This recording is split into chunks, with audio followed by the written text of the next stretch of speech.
But this is something that one individual and a group of people started 7 years ago. It's a Hall of Fame for Uniontown Area High School.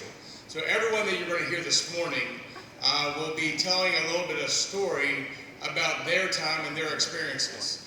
Yes, they are a little bit older than you, but yes, they have a lot of life experiences to share with you. We have some former employees here, former students, and it's a great opportunity for you to understand that there's a big, huge world out there. As I try to tell our students, hey, we want you to come back to Fayette County and Uniontown specifically to give back to the students and the community what you've learned. But we also want you to get out here and spread your wings a little bit. And that's what these people have done over their careers. So we have 3 different categories. Again, if you're at the game this evening, you'll see most of them introduced before the game. And then also tomorrow morning we have a breakfast to actually induct them. So all these seats up here, they won't be here this morning, but they'll be here tomorrow, and they'll be able to give some stories. And it's amazing over the 7 years, and all these white banners that you see in the gym and in the hallways, and then the pictures on television, these are the people that have been inducted into our Hall of Fame. Folks, let me tell you, this is special. This doesn't happen at every school. Other school districts have emailed me and say, hey, I hear Uniontown has something really great going on. Can you share it? And I try to share a little bit, but you'll meet the gentleman this morning that kind of spearheads this whole thing, and without him, none of this would be possible. So again, please give the utmost attention and respect. Get off your phones for about 20, 30 minutes, and please pay attention to these people because they have a lot to offer and to share with you. So our first speaker this morning is a representative of the 1981 WPIL and state basketball team. The Red Raiders were led by James Lashnesser, who posted a record of 32-2. Uniontown marched to the WPIL Class AAA championship by beating Norwin 76-62, Bethel Park 91-53, and Aliquippa in the finals 80-67. In the PIA playoffs, the Red Raiders dispatched Erie Prep 50-41, Brashear 79-65, Erie McDowell 66-50, and Altoona 80-73. Then won the PIA Class AAA state championship with a 73-61 win over Springfield Delkin. The representatives of that team, or the members of that team, are Jerry Shine Hairston, Troy Jackson, Terrence Jackson, Eric Fee, Greg Gabriel, Dwight Henderson, Clyde Harris, Stacy Jones, Brian McLeod, Chris Fizell, Earl Miner, Keenan Holt, Craig Harris, Mark Henderson, Tully Jackson, Tony Carter, and again, coaches who unfortunately are no longer with us, Coach Lashnesser and Coach Willie Bryan, who actually both coached me, and then also John Murtha. So without any further ado, our first speaker this morning representing the 1981 WPIL and PIA state basketball champions, Mr. Eric Fee.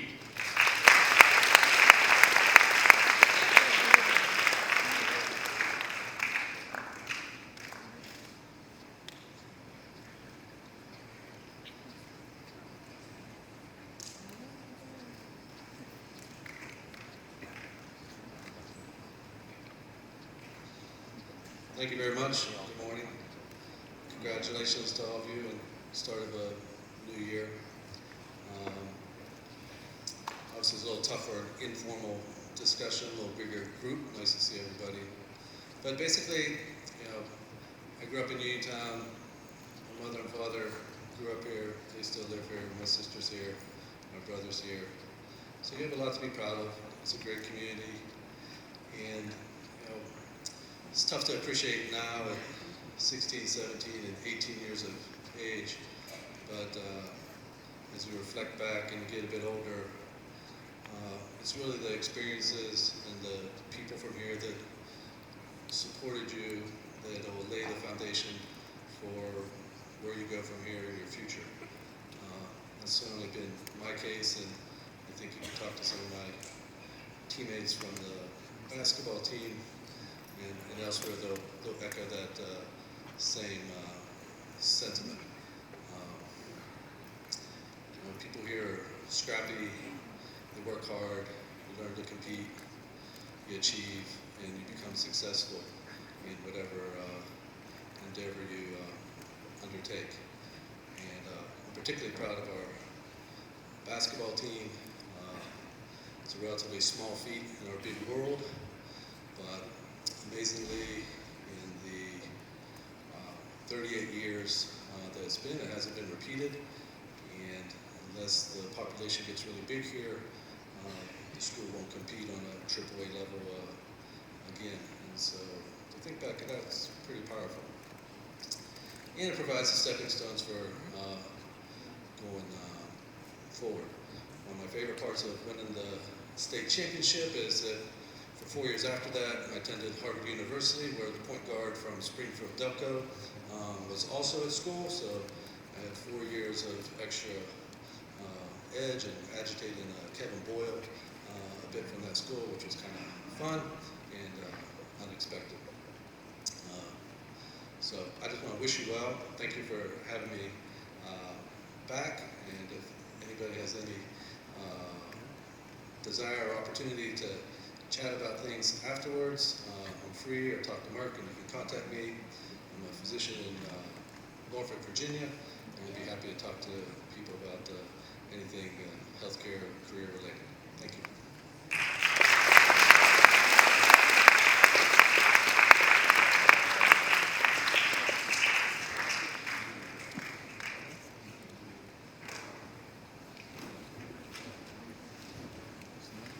Thank you, Mr. Fee. Next gentleman I'm going to introduce, he was responsible for me being here.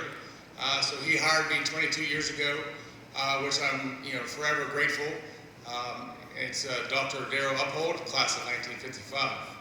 Dr. Uphold holds a Bachelor of Science degree from California University of Pennsylvania, a Master of Arts degree from West Virginia University, a Master of Science degree from the University of Pittsburgh, and a Doctor of Education degree from West Virginia University.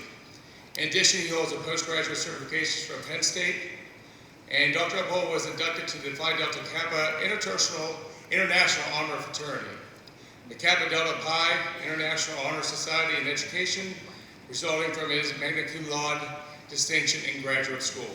Before going on into education, his early career began as a criminal identification analyst for the FBI investigation in Washington, D.C., which I did not know. That's pretty cool.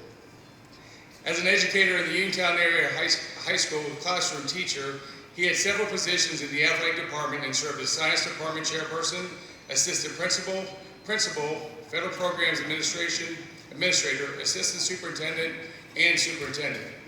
During his time as administrator, he taught graduate and undergraduate courses at the University of Pittsburgh, Penn State University, and West Virginia University. Upon retirement from Uniontown, he was a federal programs compliance officer for the Pennsylvania Department of Education. I know Dr. Uphold personally. My parents golf with him occasionally down in Florida. I know he's an avid golfer, and I know he's enjoying his retirement. Please welcome Dr. Darrell Uphold, class of 1955.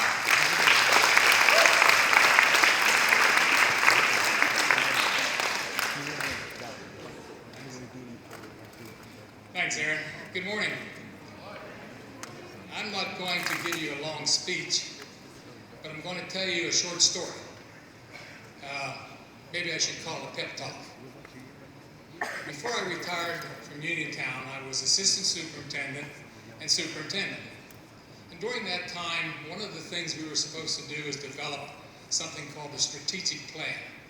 Basically, a strategic plan is a procedure where you look at where a school district is presently, and you look at where you'd like it to be in the future, and you plan how you're going to get there. Now, this is a pretty good sized job. It takes a lot of work. And so what we did, we contracted with the University of Pittsburgh to come in and help us. So Pitt comes to Uniontown, and they did a variety of things. They interviewed people, they interviewed teachers, they interviewed students, parents, they conducted some questionnaires and that sort of thing. And when they analyzed the data, one of the things they found out was that a lot of students in Uniontown had lower than average self-esteem. In other words, many of the students were concerned that maybe they or the education they were getting wasn't quite as good as Fox Chapel, Upper St. Clair, Mount Lebanon. Some even thought that maybe they weren't quite as good as Laurel Highlands, if you can believe that. Yeah, Laurel Highlands, boo hiss. Well, I want to assure you that if you have feelings like that, your feelings are unfounded. Uniontown School District has been the educational leader in Fayette County for over 100 years. 100 years. It was the educational leader in Fayette County when your great-grandparents were going to school. And I'll give you a few examples of that. Uniontown was the first school district in Fayette County to teach computer science. And when we started teaching computer science, some of our neighboring school districts said that we were wasting our time and wasting our money because computers were just a fad. Well, you see how wrong they were about that. And it took them almost 10 years to catch up to us because they didn't believe in the technology that we believed in. The second thing I want to tell you about is whenever they did the PIT study, they found out that the teachers in Uniontown, your teachers, were better prepared than the teachers in any other school district in Fayette County.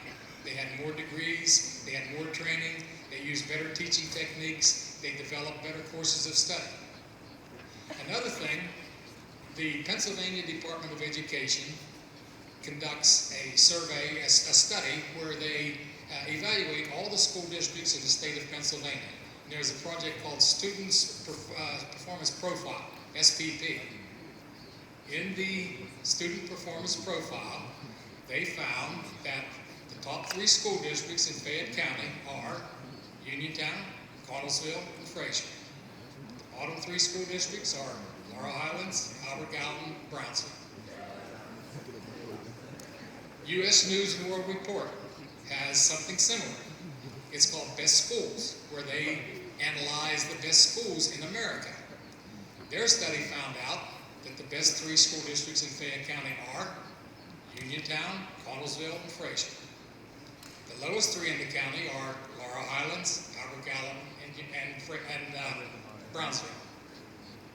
Now don't get me wrong, I'm not putting Albert Gallatin or Laurel Highlands or Brownsville down. That's not my purpose. My purpose is to make you feel good that the education you get here is very appropriate. So the moral of the story is, whether you're going to college or whether you're going to choose a career that doesn't require a college education, the education you get here in Uniontown is going to give you everything you need to succeed in life. And I thought that was very important for you to know. Go Raiders.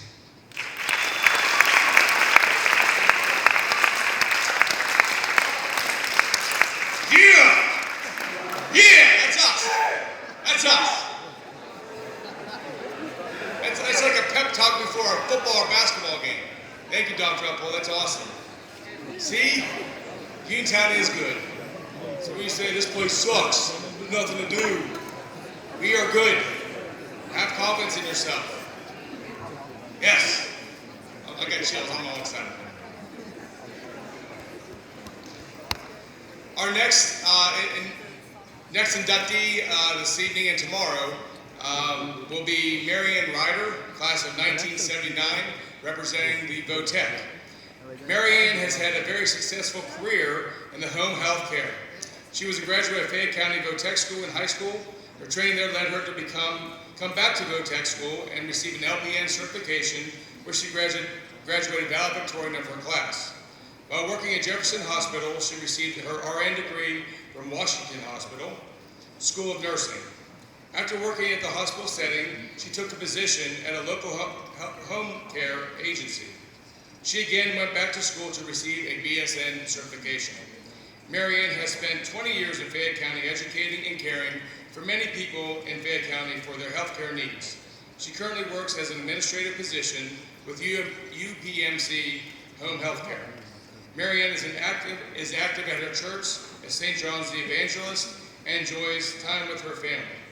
I also just found out this morning that she is the 3rd person in her family, all cousins, to be inducted into the Uniontown Area High School Hall of Fame. Ladies and gentlemen, without any further ado, Mrs. Marianne Ryder, class of 1979.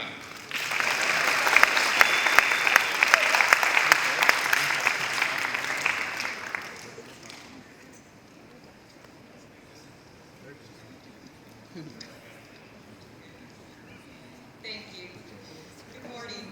I'm grateful to have this opportunity to share with you what a profound impact VOTEC has had on my life. Each of us has a unique set of circumstances that dictates our life's journey. For me, it was the sudden death of my father when I was 12 years old. In addition to the grief and loss of my father, my family faced major financial challenges. This affected many decisions for us. For one thing, there was no college fund, nor would there be, because we were struggling just to meet the basic necessities.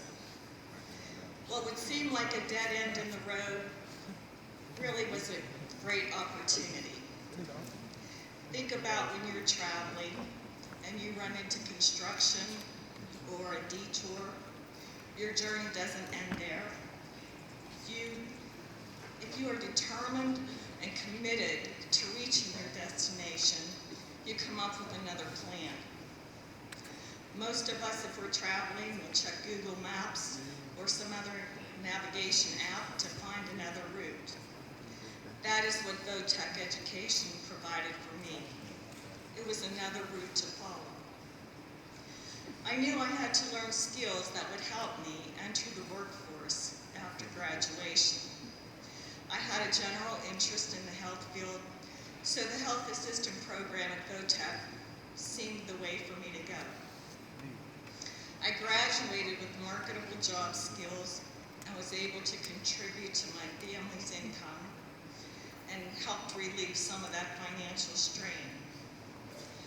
I graduated on a Friday evening, and Monday morning I went to work to a full-time job with benefits. This wasn't the end of my journey. After working a few years and putting aside some money, I returned to VOTEC as an adult. I enrolled in the LPN program and graduated valedictorian of my class. I then worked in the hospital for several years with RNs who were great mentors and encouraged me to continue my education even further. Soon I found myself enrolling in Washington Hospital School of Nursing to pursue my RN. While working weekends and off shifts as an LPN, I was able to complete my nursing education and graduated salutatorian of my class. After working a few more years in the hospital, I went to home health just for a change of pace. And again, I found myself returning to school to pursue my bachelor's in nursing at California University. I am currently employed with UPMC Home Health Care, and I hold an administrative position in the Utilization Management Department. What looked like a dead end in the road initially has taken me on a wonderful scenic journey.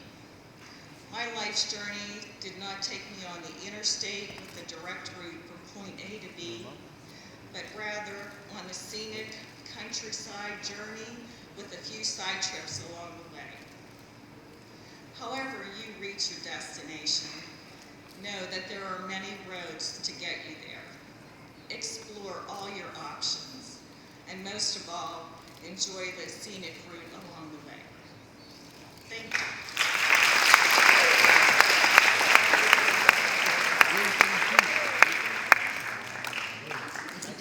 Thank you, Mrs. Ryder.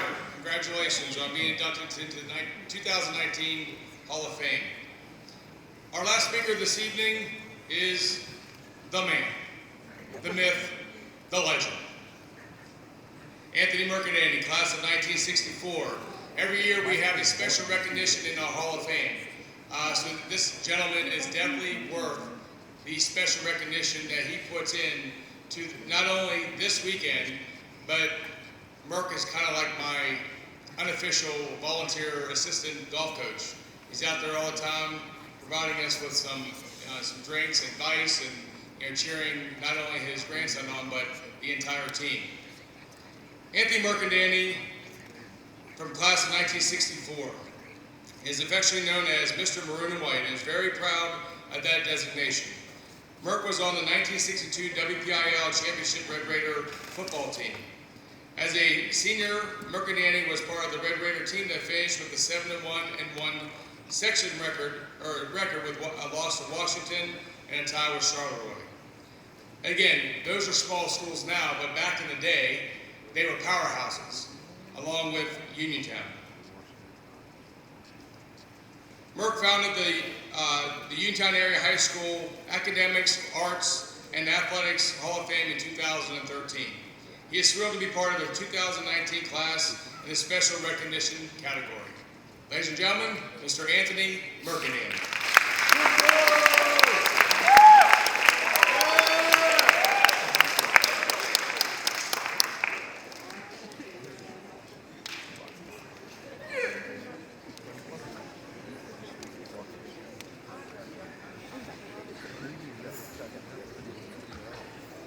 Just had a new hip put in, so give him some credit.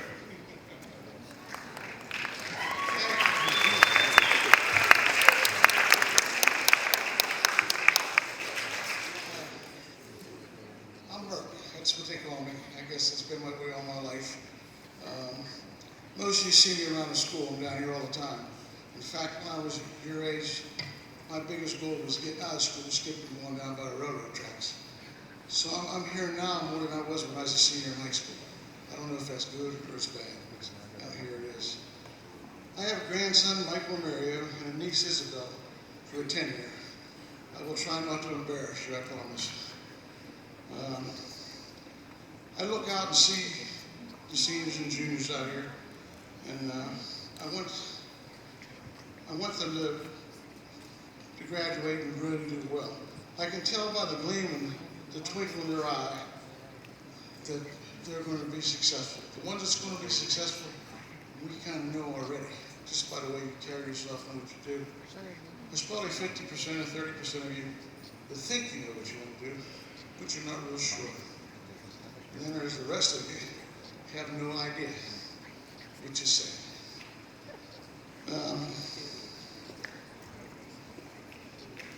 Nothing falls into your lap. We have to work for everything, no matter how large or how small. As you can tell, Mary Ann, who's just up here, she's made changes along the line, changed her career a few times. That's what you have to do. Find what you like, what you love, and make it a passion. It's tough. A few of you know what you want, and they go out and get it. Mr. Uppel was the same way. He worked his way up and stuff like that. It takes time. And the only job that you start on top is a ditching. Outside of that, you're going to start someplace where you can work yourself up. I was like most of you out here. I didn't know what I wanted to do when I was a senior. I graduated. I went to college for 2 years, dropped out of college. I went to work in a factory. I walked in that factory the first day and they closed that door. It was like I was in a prison. I was there for 8 hours. I didn't see any sunlight. It was terrible. It really was. 7 years I put in there before I made my mind I want to get out. So then I went to the insurance business. 43 years I sold insurance. And the funny thing about insurance is sales. If you don't sell, you don't eat. And as you can tell by looking at me, we didn't miss many meals. It took a while to find what I wanted. And I wanted to sell something. I wanted to help. So I sold insurance for 43 years. All I know is that I always thought I was the most important guy in the community for the simple reason when something happens, they send me a bill from the hospital, the funeral, some kind of bill. I was the only guy that showed up with a check. So they were really looking for me. But when I was out collecting that premium, they were hiding. So it's different. I can say this for sure, that every day I get up and went to work, I never one day didn't want to go. I loved what I was doing. And that's what you have to do. You have to find something that you love, that you like, and do it. If you're unhappy, change. That's what that word's for, change. Do something to make yourself proud and happy. And the thing is that everything you do today is on camera. You can't hide from anything or anybody. So what you do is you do something good, everybody recognizes it, but not as many as if you do something bad. When you do something bad, it's your name, your family's name, and our school, which I'm very, very proud of, is this school. I was happy and proud to be a sportsman. And I look back at it, and 43 years just went like a snap of the fingers. I suggest you keep trying to find what you want, no matter how small or how good, because it might take you a bit of time to do it, but never give up trying. When I was growing up in my room, I had a poster on the wall. It was a guy laying on the ground getting knocked out in the ring, and underneath of it said, "When the going gets tough, the tough get going." I kind of lived by that for a long, long time. And I'm a tough son of a gun, honestly. I might not look like it now, but I was yesterday. You know. But I think that what you want to do in life, you want to be polite. You want to try to help everybody you can. And at the end of the day, when you're looking at a mirror, and the person looking back at you, look at him and see if it's worth looking at. Every day try to do something good. But the most important person in the world is yourself. When that guy looks at you in the mirror, that girl looks at you in the mirror, be proud of what you see. If you didn't accomplish what you wanted to today, do a little bit more tomorrow. And I hope you much success and happiness in everything you do. And thank you for your time. I appreciate it.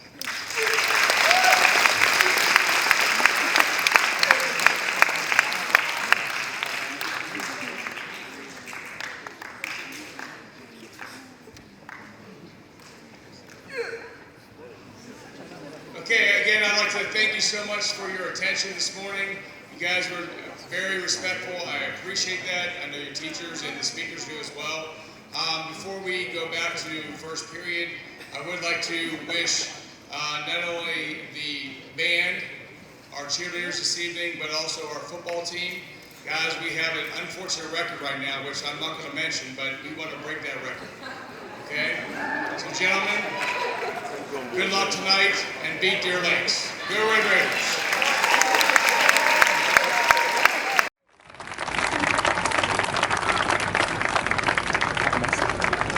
Jim Zayden graduated from UHS in 1963 and has fond memories of all his friends that he met from Craig School to Ben Franklin and the high school.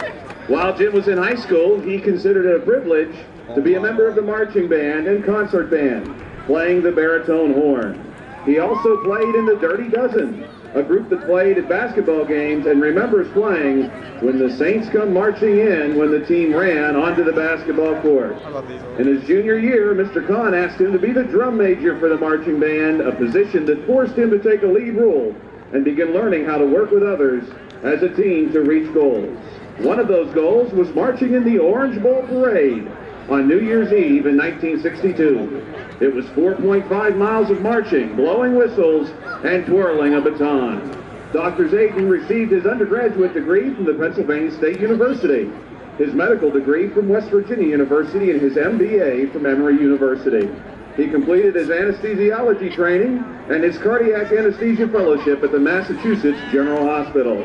After he served a tour of duty with the U.S. Army as a major in the Medical Corps in Landstuhl, Germany, he and his family moved to Atlanta, where he began his 39-year association with Emory University School of Medicine. Currently, Dr. Zayden is a professor emeritus at Emory, where he works with ACGME, the organization that oversees the training of all residents in the country. He holds the position of Clinical Learning Environment Review Program Field Representative. Ladies and gentlemen, from the class of 1963, Dr. James R. Zayden.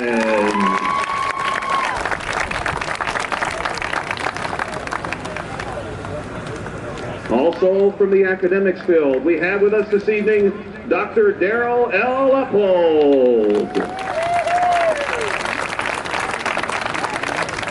Dr. Uphold holds a bachelor's degree of science from California University of Pennsylvania, a Master of Arts degree from West Virginia University, a Master of Science degree from the University of Pittsburgh, and a Doctor of Education degree from West Virginia University. In addition, he holds postgraduate certifications from Penn State University. Dr. Uphold was inducted into the Phi Delta Kappa International Honor Fraternity and Kappa Delta Pi International Honor Society in education resulting from his magna cum laude distinction in graduate school. Before going into education, his earlier career began as a criminal identification analyst for the FBI in Washington, D.C. As an educator in the Uniontown Area School District, Dr. Uphold started as a classroom teacher. He also held several positions in the athletic department and served as science department chairperson, assistant principal, federal programs administrator, assistant superintendent, and superintendent.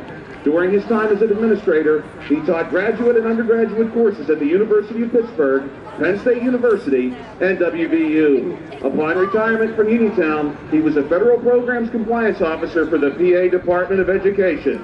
Ladies and gentlemen, from the class of 1955, Dr. Darrell L. Uphold.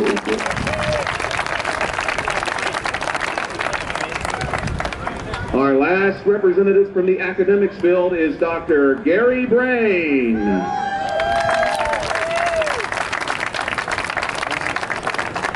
After graduation from Uniontown in 1964, Dr. Brain attended the George Washington University in Washington, D.C. on a football scholarship. Upon graduation in 1968 with a degree in business administration, Gary returned to Uniontown and was hired by the Laurel Highlands School District. While working, he attended California University of PA and became certified in teaching.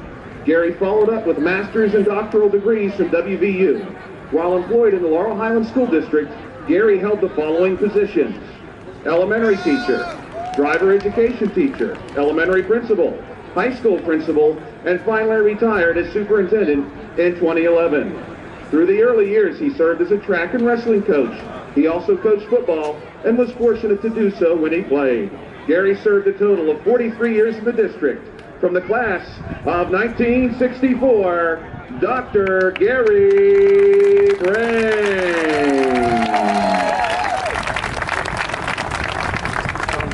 We now move to our athletics field.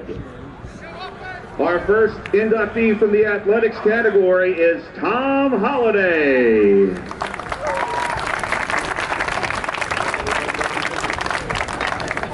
When Holliday graduated from Uniontown in 1971, he decided to play baseball at Yavapai Junior College in Arizona. A catcher and first baseman, Holliday was on Miami's first College World Series team, finishing second in 1974.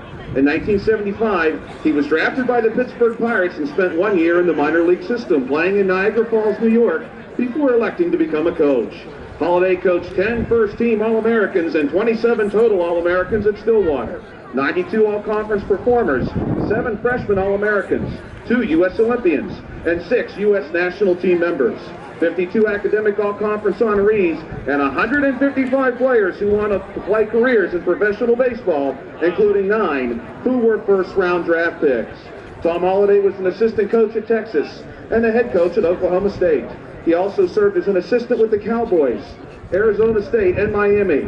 Holliday has coached with 14 teams that participated in the College World Series, including 2 that won national championships. Holliday's career record at OSU was 1,698 wins with just 961 losses and 38 years as an assistant and head coach. He made 17 total College World Series appearances with 4 different schools. Ladies and gentlemen, from the class of 1971, Tom Holliday.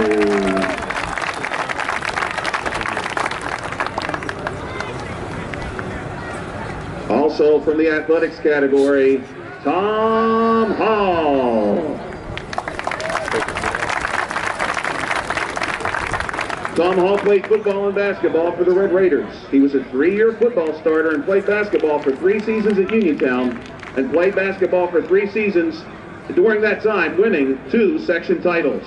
Hall was an all-county linebacker as a senior.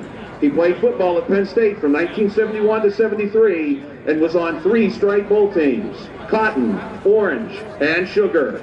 Hall played in the NFL for San Francisco in 1974 and Green Bay in 1975. Tom started working in business and industry in Ohio. He moved back to Pennsylvania in 1989 and settled in Peters Township area. He is currently working for Joy Global Incorporated and Houston, PA. Ladies and gentlemen, from the class of 1970, Tom Hall.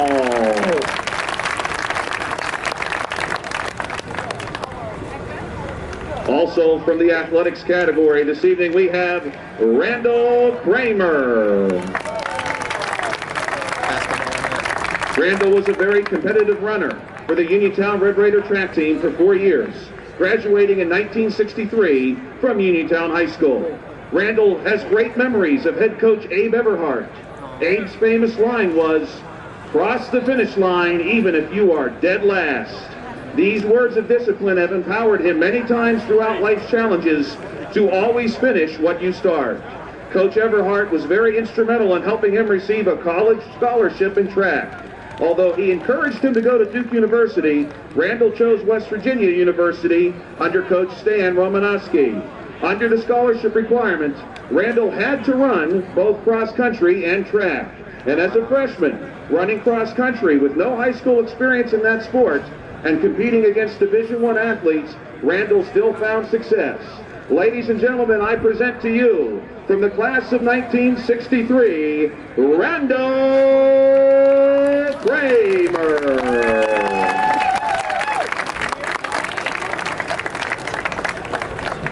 We now move on to our arts category. Our first inductee from our arts category is Natasha Molinsky.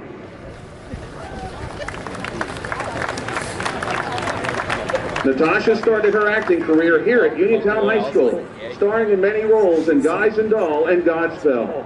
She was also featured in The Music Man at California University at PA.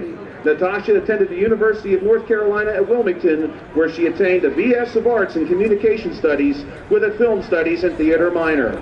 Natasha has had much acting experience. Some of her roles include voiceovers for cartoons in Singapore, Irena in Three Sisters, Christine in Bubby's Shadow, and Reese in Washed in Bed, which was recognized in the New York Times.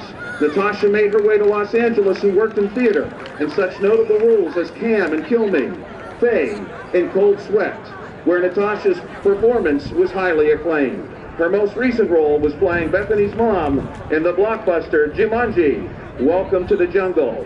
Ladies and gentlemen, from the class of 1999, Natasha Molinsky.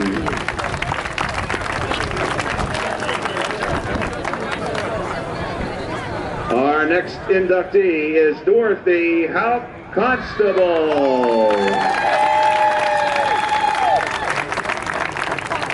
Dorothy was a member of the Red Raider Band, concert band, a cheerleader, a representative in the Junior Miss Pageant, and a member of the National Honor Society while in high school. Dorothy has been dancing since the age of 4. She has been party of the Dancing House, the Katy Did Tap Group, and the Go-Go Debs Jazz Group, with both groups performing on the Ted Mack Amateur Hour TV show in New York City. At the World's Fair in Montreal and the Still Pier in Atlantic City, she became a member of the Fabulous Flirts in 1966 and performed throughout the U.S., Canada, and Asia. Dorothy established Haupt Dance Studio in 1974 with 44 students. Her sister being her own student, Dorothy was also a member of the Dance Masters of PA in America for 28 years, where she studied from master teachers and choreographers. Dorothy also studied with the master teachers in New York City and Pittsburgh Ballet Theater. Ladies and gentlemen, I present to you, from the class of 1968, Dorothy Haupt Constable.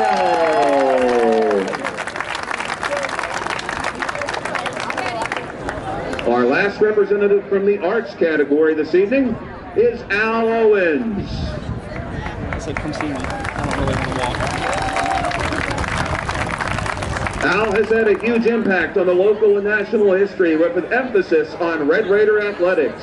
Al has lived in 16 states where he was employed at various news outlets in Pennsylvania, Ohio, West Virginia, Wisconsin, Arizona, and Kansas. He has won several Emmy Awards for his brilliant news stories that he has reported on over the years, and he also was a co-anchor for Entertainment Tonight, where he interviewed several hundred celebrities. Lucky for Uniontown, Al chose to come back at the end of his career to write and produce commercial DVDs highlighting Fayette County and the 1960s Red Raider basketball teams. He has developed several websites, including RedRaiderNation.com. Ladies and gentlemen, I present to you, from the class of 1966, Al Owens.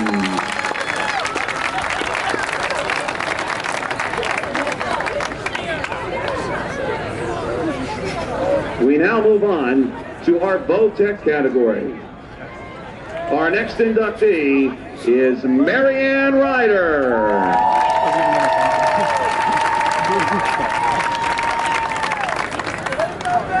Marianne has had a very successful career in the home health care field. She was a graduate of Fayette County Vo-Tech School in high school. Her training there led her to come back to the Vo-Tech School and receive an LPN certification, where she graduated valedictorian of her class. While working at Jefferson Hospital, she received her RN degree from Washington Hospital School of Nursing. After working in the hospital setting, she took a position at a local home care agency.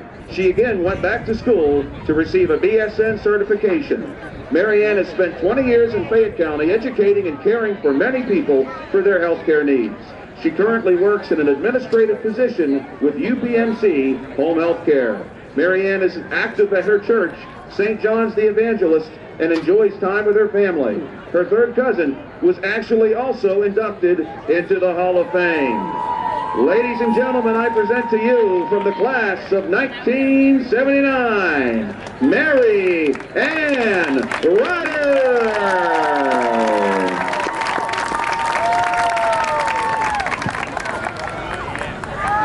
Ladies and gentlemen, we also remember this evening Robert L. Fee, who is no longer with us, but is represented tonight by his son, Bob Fee.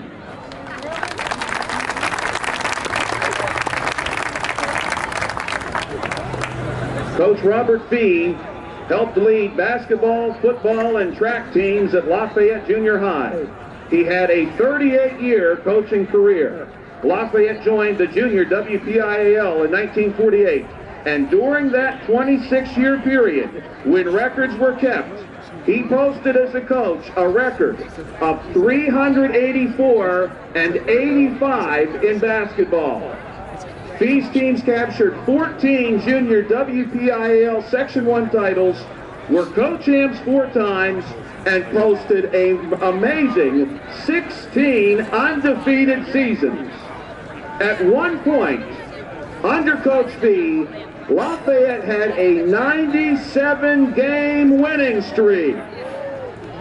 Tonight, we remember, from the class of 1926, Coach Robert L. Fee.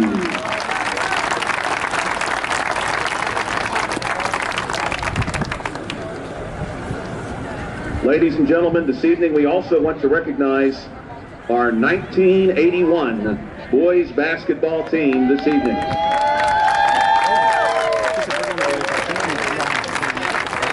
The 1981 Red Raiders boys basketball team was coached by James Lash Nesser and Willie Bryant, and posted a record of 32-2.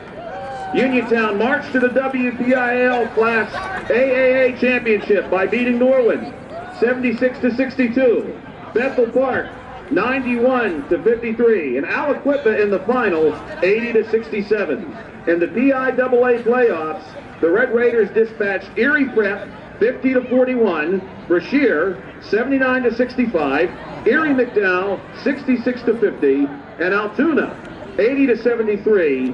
And then won the PIAA Class AAA State Championship with a 73-61 win over Springfield Delco.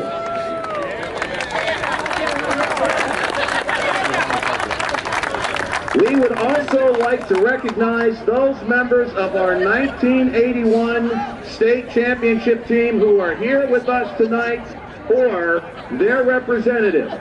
if you were present from that team or representing a player from that team, please stand. Jerry Shine Hairston, John Murtha,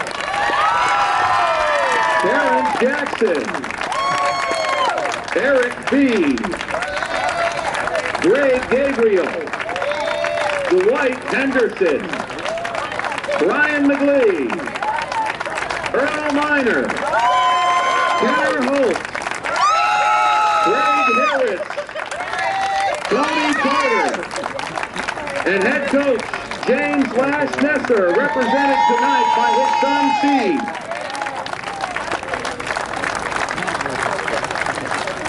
Let's get a big round of applause for our 1981 boys basketball state champion Red Raiders.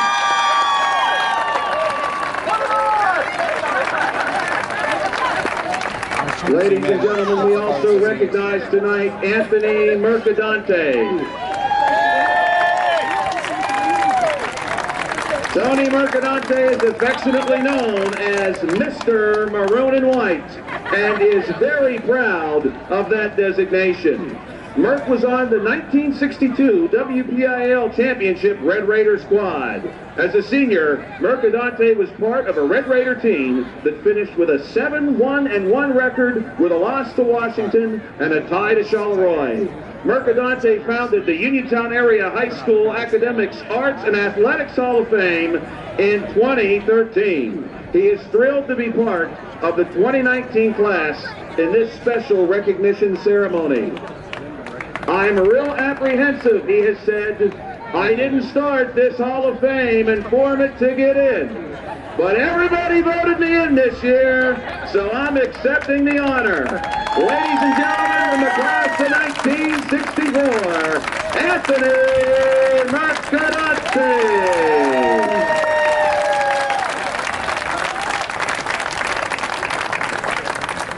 Ladies and gentlemen, how about one more big round of applause for all of our inductees tonight into the Hall of Fame. Oh, look at him, he's not playing. Thank you.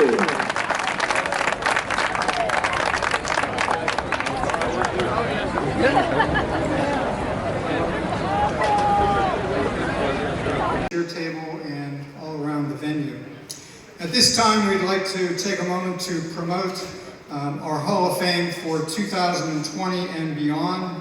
The necessary website information about how to nominate someone is listed in your program booklet, and that website is UHSHallOfFame.org, UHSHallOfFame.org. The quality of the nominees and the success of this Hall of Fame depend greatly upon people here, along with the Uniontown Area School District, our community, and others, and we encourage you to submit your nominations each year. In just a few short moments, our inductees will join 79 other individuals and 5 other athletic teams in the Uniontown High School Hall of Fame. If at any time someone wishes to come forward to take pictures of a loved one, feel free to come up and approach this stage. Our Toastmaster again this year is longtime faculty member Mr. Aaron Scott. Mr. Scott has taught health and physical education for 22 years. He's coached track and freshman basketball, and he's been the golf coach for 19 years, along with doing... Thank you, Mr. Clark. I'd like to welcome and congratulate this year's class 2019 of inductees for a marvelous list of accomplishments. It's particularly refreshing to me to see former classmates, team members, teachers, mentors, and friends of the Uniontown Area School District. And it's most gratifying to see the talent that has and continues to come from the Uniontown Area High School. I have to take a few minutes to spread the accolades. My belief is that we have to find the science and math department of all the schools in Fayette County, and our scores indicate that. So we are trying to continue the tradition of excellence. We're hopefully moving in the right direction athletically as well, but our number one priority is the academics, and we continue to go there. Again, welcome to all the friends of the Uniontown Area School District and family members of the inductees, and what a great honor it is for each of you to be inducted today, and I'm really glad to be part of it. Thank you.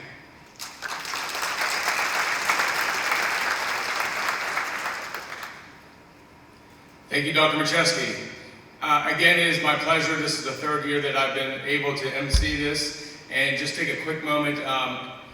After 7 years of seeing the first class of 2013 come in and be able to see the people year after year, and just watching breakfast this morning, to see everybody, shaking hands, a lot of smiles, a lot of laughter, it makes me feel good that we, as a community, as a school, no matter when you graduated, we all have something in common. And I saw Terrence Jackson this morning, and I still can't get over how short he is, and he can jump 7 feet. He jumped 7 feet. It just still blows my mind. So it's always great to see Terrence and everyone else that comes back year after year to be involved. For those of you who have not been here before, it is a really special thing. As the athletic director, I've been contacted several times throughout my 7 years about how did you get this Hall of Fame? How did you do this? And again, you'll meet the man behind it, but it's a combination of, again, Raider pride. It's a combination of people, how they feel about Uniontown, the high school, and the people in it, and the people that are in charge. So again, thank you so much for all your support. I know our students currently appreciate it. I don't think they understand it just yet, but they see the names on the banners in the high school as they walk around. You may have seen your pictures on our televisions. That's something new that Mrs. Courtney Baker is doing, which I think is very nice. So it reminds the kids that there is a huge future out there for you. So without any further ado, I'd like to introduce our first inductee for this morning. And we're going to start with Dr. Darrell Uphold, class of 1955, representing the academics. Dr. Uphold holds a Bachelor of Science from California University of Pennsylvania, a Master of Arts degree from West Virginia University, and a Master of Science degree from the University of Pittsburgh, a Doctor of Education degree from West Virginia University. In addition, he holds postgraduate certifications from Penn State University. Dr. Uphold was inducted into Pi Delta Kappa International Honor Fraternity and Kappa Delta Pi International Honor Society in education, resulting from his magna cum laude distinction in graduate school. Before going into education, his earlier career began as a criminal identification analyst for the FBI in Washington, D.C. As an educator in the Uniontown Area School District, Dr. Uphold started as a classroom teacher. He also served several positions in the athletic department and served as science department chairperson, assistant principal, federal programs administrator, assistant superintendent, and then as the superintendent. During his time as administrator, he taught graduate and undergraduate courses at the University of Pittsburgh, Penn State University, and West Virginia. Upon retirement from Uniontown, he was a federal programs compliance officer for the PA Department of Education. And again, as I told the students yesterday, I have a little personal special place in my heart for Dr. Uphold. He hired me 22 years ago. Ladies and gentlemen, Dr. Uphold.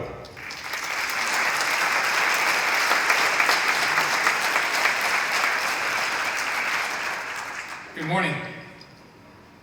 That guy on the left looks vaguely familiar. I think I might have gone to high school with him, but I'm not sure. On a serious note, I was looking through the program and all the people who have received this award before me, and I'm truly humbled to be included among them. It's one of those things where I remember someone saying that a teacher's greatest reward and honor is to see his students succeed and make a difference in life. Well, if that's true, I've already been honored and rewarded many, many times over before receiving this award. On a personal level, I was rewarded when I saw my son and daughter graduate from Uniontown with excellent educations that allowed them to have successful careers. But it was much, much more than that. I was rewarded to be here to celebrate with those great teams that won WPIAL and Pennsylvania state titles in football, basketball, wrestling, golf, cross country, and then rewarded again when I saw many of those athletes go on to play and coach at the college level. Two of them are here today, Tommy Holliday and Tommy Hall. I was rewarded again when I saw one of my former students, Cheese Gillen, he's here somewhere, score a touchdown in the Rose Bowl that solidified the national championship title for Ohio State University. And then again, when I saw Tommy Holliday win not one but 2 national championships in college baseball. And then there was a former student of mine that was nominated for the Heisman Trophy Award, the greatest award in college football. And he was runner-up for that award. By the way, that young man was Chuck Muncie. And in case you didn't know it, Chuck actually scored more points and he had more yardage than the person they did give the Heisman to. But Chuck's team wasn't quite as highly ranked, and so he was named the 2nd best college football player in the entire United States. But you have to admit, being the 2nd best college football player in the entire United States is not too shabby. And he graduated from right here in Uniontown, and he was a former student of mine. Other students rewarded me by going into the field of medicine, becoming successful physicians, directors of nursing. I remember one young lady that I had in chemistry class who is now a highly successful and prominent cardiologist. One of my former students was named Pediatric Orthodontist of the Year by Chicago Magazine. Other students went into politics, becoming city council members, township supervisors, county commissioners. 2 of my former students became city mayors. 2 of them went to Harrisburg as state legislators. Other students rewarded me going into my favorite area, education, becoming successful teachers, principals. 2 of them became superintendents of schools. 3 of my former students were actually named Fayette County's Teacher of the Year, which is something that doesn't occur that often. I even had one student that went to Hollywood and became a successful stuntman in the movie industry. And while we're talking about movies, there was a very popular movie on TV, on big screen. It's being rerun on TV now a little bit, called Top Gun, starring Tom Cruise. And it's a movie about how the U.S. Navy trains its fighter pilots to be the best in the world. Well, one student joined the U.S. Air Force, and the Air Force has a similar program to Top Gun. This student was a Top Gun contender for the Air Force, and eventually, like Tom Cruise in the movie, became an instructor in that program. And I have just learned recently that a 2nd student has now entered the Top Gun program for the U.S. Navy. So Tom Cruise doesn't have anything on us here in Uniontown. He just pretended to be a Top Gun contender. We have 2 real ones here. And then, of course, there was a student I had in chemistry class that strapped himself to a rocket and blasted off into space as an astronaut. What an incredible journey that must have been. When Rob Zinker went into space as an astronaut, the population of the world was approximately 5 billion. Billion with a B. And at that time, only a little over 100 human beings had ever been in space. And one of them graduated from here in Uniontown and was a former student of mine. Lest you get the wrong idea, I'm not taking credit for the successes of any of these students. On the contrary, probably the best thing I did was stay out of their way and try not to hold them back. But what I am saying is, I have been rewarded many, many times over by the successes of students like those I just mentioned, and many more, too numerous to mention.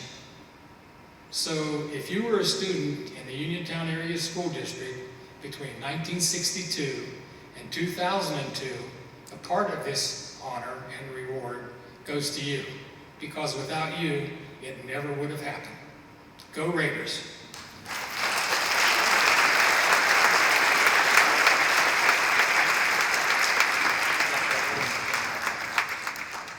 So we forgot to tell the inductees that after your speech, please stay here and we will present you with a plaque you can put right above maybe your bed, and your wife would really love that, and your husband.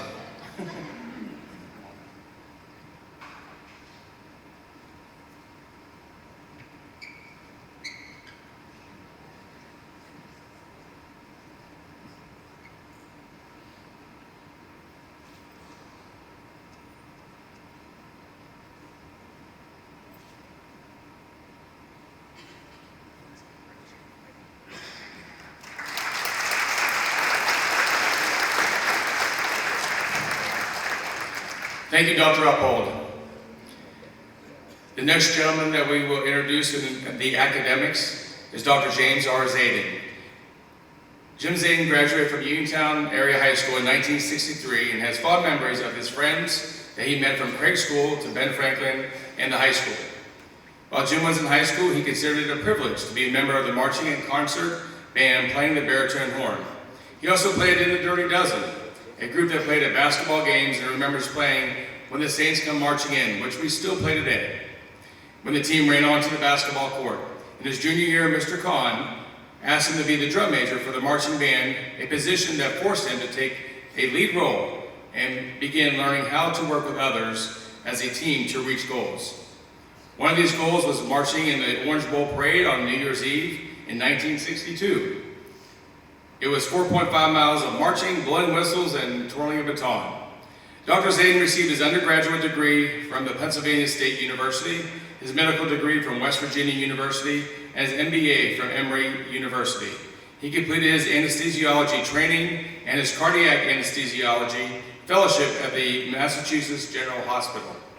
After he served a tour of duty with the U.S. Army as a major in the Medical Corps in Lunsdorf, Germany, he and his family moved to Atlanta, where he began his 39-year association with Emory University School of Medicine. Currently, Dr. Zayden is a professor emeritus at Emory, where he works with the ACGME, the organization that oversees the training of all residents in the country. He holds the position of Clinical Learning Environment Review Program Field Representative. That's a lot. Ladies and gentlemen, from the class of 1963, Dr. James R. Zayden.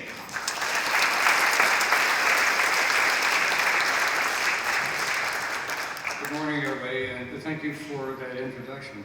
It's an honor for me to be here, and I'm deeply honored to be inducted into my high school's Hall of Fame, because I'm proud of my high school, as Dr. Uphold was telling us about. I thank the members of the committee who took time to ponder my CV, and to a person who is in the audience, Mr. Larry Bush, who cajoled me into sending him my CV, and then I just waited, and I'm fortunate enough to be here with you today. Now, I know to keep my thank yous for a situation like this short, but you know, it's just can't be short and simple. It is complex because it involves lots of emotions. It involves once upon a time, a lot of friends and family members, hundreds of mentors along the way, and all of those desperately ill, thousands of desperately ill patients that I had the privilege of taking care of. So don't worry, I'm not going to talk about every one of those. I'm going to shorten that down. So let's start with my parents, who got up at the crack of dawn, and they went to bed at the crack of dawn. While they were trying to serve their community, they were up all the time. They're active in the community. But one of the things they did was to try to figure out what little Jimmy was really up to, what was going on in his mind, and they began to shape my life. Let's think about grade school. And there was a teacher there who saw me like float into her classroom, and she frowned and said, just grow up. And it took a couple of whacks with a 2x4 across the face to make me go the right direction. Let's jump into high school. There's an English teacher who still, to this day, when I write reports for my work, I think about phraseology and commas and periods. That's not, she taught me that. But what she did was to teach me more about how to learn. She taught me to wonder about things. And then there was a band director. Oh my word, he took a chance on me. Why me? Well, I don't know, but he did. He allowed me to serve as the drum major and experiment a little bit with some leadership. What actually happened was he helped me develop a few more once upon a times in my life. To a number of friends, they are out here in the audience today. There's Betty Roselle, may I mention, whom I met in high school. Larry Bush. He and I went to grade school together at Craig. And then there's Bob Sessler. And we figured out over the years that we actually went to kindergarten together. So we've known each other not enough years yet. Now I'm going to skip over to School of Medicine and to a very special dean of that School of Medicine who took a chance and said, okay, I'm going to let you take the ball and run just a little bit. You serve as the chair of the department. I did so 11 years, and associate dean for graduate medical education, and that is my life to this day. Did that for 16 years. And so I owe all of that pleasure of working in those areas to a very special dean. I saved the best to last, and that is my family. To a wife of, I'm calculating now, 48 years, who I'm not sure how she put up with me. I like to say I'm still married today because I remember to put the toilet seats down. But that's not really it, as everybody knows. But she figured out a way to let me run with my life. When I said I wanted to stop working at Emory and stop working in the operating rooms, I had had enough. I said I'm thinking about this job with this organization that oversees training in the entire country. And it would mean a lot of travel. She bought me a suitcase. So I didn't know what that meant. I assumed she was saying, follow your heart, do what you need to do for your life. Now, when I received my high school diploma, that was my signal that I had to take a test. And that was called life. This high school gave me the tools to take the test. The teachers gave me the desire to learn and to wonder about things and to probe. And they started me down the right pathway. So I'd like now to leave you with a thought that the list of things that I have done is really not that important. It's who all of you out there helped me become. And so with that, I very humbly accept this award, incredibly so. It's not just for myself, and believe me, I'll take that plaque and it's going to be higher on the wall than some other things. But it's also for my class of 1963. They all had good ideas. They were go-getters. They did things. And it rubbed off on me. To the friends that I had, and I still have, and I hope they continue, to my family members, to those hundreds of mentors along the way, and those thousands of patients. They led me to today and gave me a time when I can have one more once upon a time in my life. Thank you very much.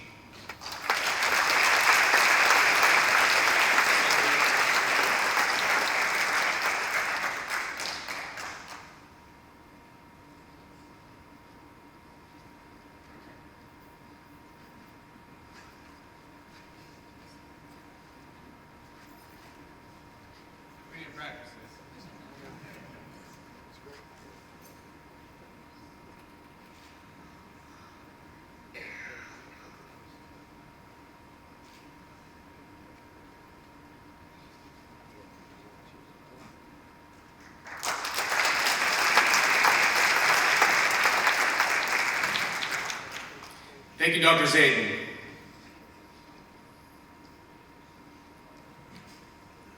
Our next inductee this morning from the class of 1964, Dr. Gary Brain. Although he was from Laurel Highlands, we still accept him here at Uniontown. I had to say that once. After graduation from Uniontown in 1964, Dr. Brain attended the George Washington University in Washington, D.C. on a football scholarship. Upon graduation in 1968 with a degree in business administration, Gary returned to Uniontown and was hired by the other district. While working, he attended California University of Pennsylvania and became certified in teaching. Gary followed up with a master's and doctoral degrees from West Virginia University. While employed in Laurel Highlands School District, Gary held the following positions: elementary teacher, driver education teacher, elementary principal, high school principal, and finally retired as a superintendent in 2011. Through the early years, he served as a track and wrestling coach. Gary served a total of 43 years in the district. Ladies and gentlemen, from the class of 1964, Dr. Gary Brain.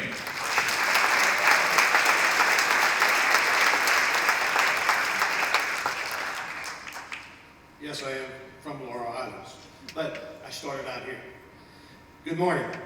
I'm truly honored and humbled to be inducted into the Uniontown High School Hall of Fame. I've been so fortunate in my life with the education that I received here at George Washington University and at West Virginia University. And as I've told my family and students who I worked with many times, never forget where you came from, and always remember and be thankful for those who contributed to your life. And that would include parents and family, church family, teachers, coaches, and friends. Those who I remember are my parents, who supported me always, provided me with everything that I needed and encouragement. Teachers such as J.O. Brown, Senor Duke, and I still remember a couple words in Spanish. George Francos. Coaches, Bob Fee, Bill Broda, Leon Cantenbaugh, Joe Yurchek, who I played for 3 years, never did anything right in 3 years. Abe Everhart and John Kruger, and friends such as Harry Fee, and supporters like him, who helped myself and many other students, thanks to all of those. And most of all, I have been blessed with a very, very beautiful and supportive wife and family. My wife, Colleen Herman Brain, also a graduate of Uniontown, 1969, and she also worked for that other school district as an elementary teacher. And my children, Jeremy, who teaches here at Uniontown, keeping our Uniontown connection alive. Scott, who is a school psychologist in Charles County, Maryland. Sarah, a mother and photographer in Westchester. And Garrett, newly married, here with his wife today, Amy, who works for Stone Road Media here in Uniontown. They were all very patient and supportive as I went through graduate school and worked in several administrative positions in the Lower Island School District, which took a lot of time away from home. Once again, I am truly honored to be placed in the Uniontown High School Hall of Fame. And my hopes and prayers for the Uniontown High School and the Uniontown community would be that we would continue to have families, teachers, coaches, and friends, church members, community members, who will provide students the type of encouragement and support that I and the other inductees have received. Thank you, and God bless the Uniontown School District and the community of Uniontown. Thank you.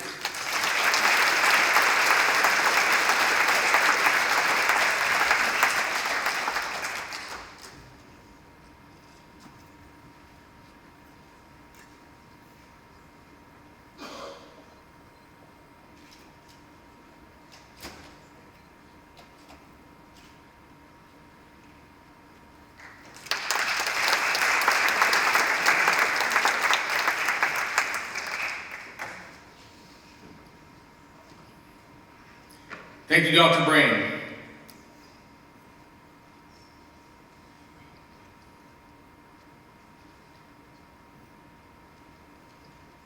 Get to my notes here. That concludes our inductees for the academics portion of our committee. Our next committee that we will introduce are the arts. Our first inductee this morning will be Mr. Al Owens, graduating class of 1966. Al has had a huge impact on the local and national history with emphasis on Red Raider athletics. Al has lived in 16 states where he was employed at various news outlets in Pennsylvania, Ohio, West Virginia, Wisconsin, Arizona, and Kansas. He has also won several Emmy Awards for his brilliant news stories that he reported over the years. He was also co-anchor for Entertainment Tonight, where he interviewed several hundred celebrities. Lucky for Uniontown, Al chose to come back and end of his career to write and produce commercial DVDs highlighting Fayette County and the 1960s Red Raider basketball teams. He has developed several websites, including RedRaiderNation.com. Ladies and gentlemen, from the class of 1966, Al Owens.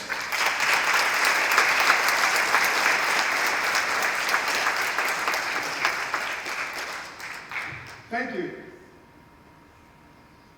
I have been warned by some of the people who know me best to keep it short.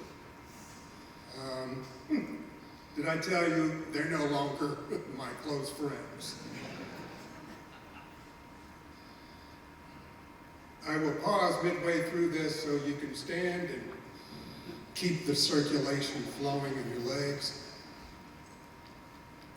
But I'd like to start by saying I am sincerely happy to be here. 7 years ago yesterday, I was diagnosed with 3rd stage lung cancer. I'm not only happy to be here, I'm happy to be anywhere. Especially since on June 1st, 1966, the last time I was on this stage, 19,456 days ago, give or take, I thought that would be the last time anybody would ever give me anything on this stage. So I am deeply honored to be here today. And I look at the list of the people who are up here with me and out in the audience, and I am truly wondering, how did I get up here? I have held all of them in high esteem. On March 28, 1981, when I was living in Phoenix, Arizona, my brother called me. I pick up the phone, he said 4 words. And anybody who knows my brother knows that that's a mighty short time he would spend speaking. It's usually paragraphs. That day, he said, "Alan, listen to this." He put the phone down, and what I heard was the 4th quarter of my Uniontown High School winning a state championship 3,000 miles away. I didn't know any of those kids. That night, I walked on the stage. I stuck out my chest for months. Those are the Red Raiders. Heck, in 2005, I learned that the brother of my high school classmate, Donnie Holliday, his name is Tom Holliday, was a pitching coach for the Texas Longhorn baseball team that won the College World Series. Once again, I walked on the ceiling, stuck out my chest. There we go again.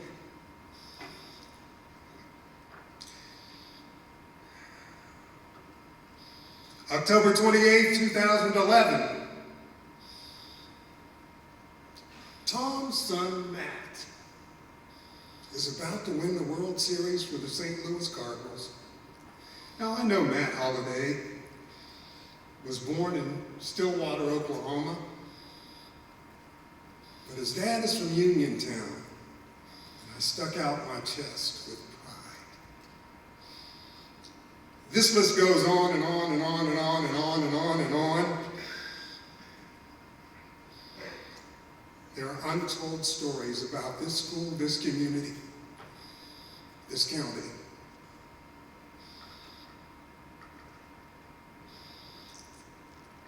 I still wear my high school ring. It has been with me to nearly 24 cities in which I've lived, and to even Vietnam. We are inseparable.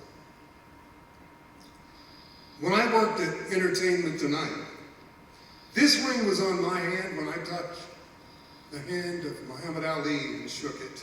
Richard Pryor, Dolly Parton, Walter Cronkite, Jimmy Carter, Miles Davis. And if they asked, I always told them, I'm from Uniontown, Pennsylvania. We are the Raiders, the mighty, mighty Raiders. Everywhere we go, people want to know who we are, so we tell them. 2009, Dr. Uphold and I engaged in a little bit of back and forth in email talking about the golden era of Uniontown sports. Back and forth, back and forth. He'd name somebody, I'd name somebody. I posed a question for him. There are 3,140 counties in the United States of America. In 2009, there had only been 73 Heisman Trophy winners. I asked Dr. Uphold, what would be the odds that 2 of those Heisman Trophy winners in all these counties would come from Fayette County, Pennsylvania? Johnny Lujack from Connellsville, Ernie Davis from New Salem, and then Uniontown. He got back to me in a couple of days. 51,822,057,600 to 1. Those are the odds. Stuck out my chest with pride. I really didn't have the heart to ask him what would be the odds. The 2 Heisman Trophy runners-up would live virtually in the same block in Uniontown, Pennsylvania. Sandy Stevens and Chuck Muncie. I have been so enthusiastic about this town and this school that nearly 20 years ago, I put together a little website called RedRaiderNation.com. I found all that I could. But now, at my age and in my health, with technology now passing me by, I have decided to donate RedRaiderNation.com to its rightful place, Uniontown High School. From this point on, the students and the teachers and the faculty will have complete control of this website. They will be able to do what I did to extol the virtues of this school. I hate to let it go, but I have to. I'd like to ask Dr. Uphold another question. What are the odds in the 100-year history since this school has been founded?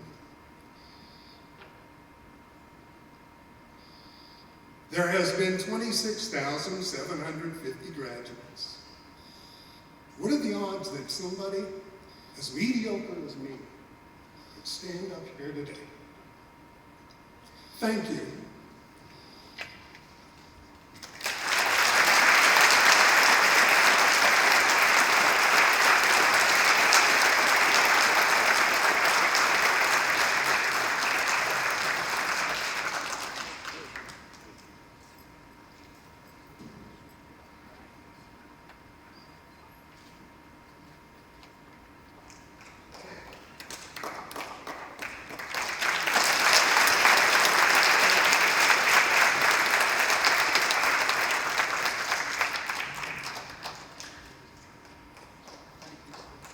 Just like Dr. Uphold's speech yesterday to the juniors and seniors, he talked about academics and how good we are and ranked nationally. To hear Mr. Owens talk about athletics and everything, it sends a chill up my spine. Very, very nice, Mr. Owens. And again, thank you so much for all the time and effort you've given to RedRaiderNation.com, and I'm sure whoever you give it to here in the school district, it will be well taken care of. Thank you very much.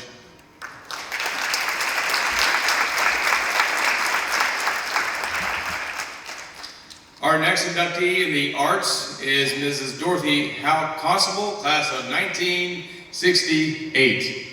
Okay. Dorothy was a member of the Red Raider Band, concert band, a cheerleader, a representative in Junior Miss Pageant, and a member of the National Honor Society while in high school. Dorothy has been dancing since the age of 4. She has been part of the Dancing Hawks, the Katie Did's Tap Group, and the Go-Go Debs Jazz Group, with both groups performing on the Ted Mack Amateur Hour TV show in New York City, at the World's Fair in Montreal, and the Steel Pier in Atlantic City. She became a member of the Fabulous Flirts. I want to hear that story. Fabulous Flirts in 1966 and performed throughout the U.S., Canada, and Asia. Dorothy established Houck Dancing Studio in 1974 with 44 students, her sister being her first. Dorothy was a member of Dance Masters of PA in America for 28 years, where she studied from master teachers and choreographers. Dorothy has studied with master teachers in New York City and the Pittsburgh Ballet Theater. Ladies and gentlemen, Dorothy Howe Constable, class of 1968.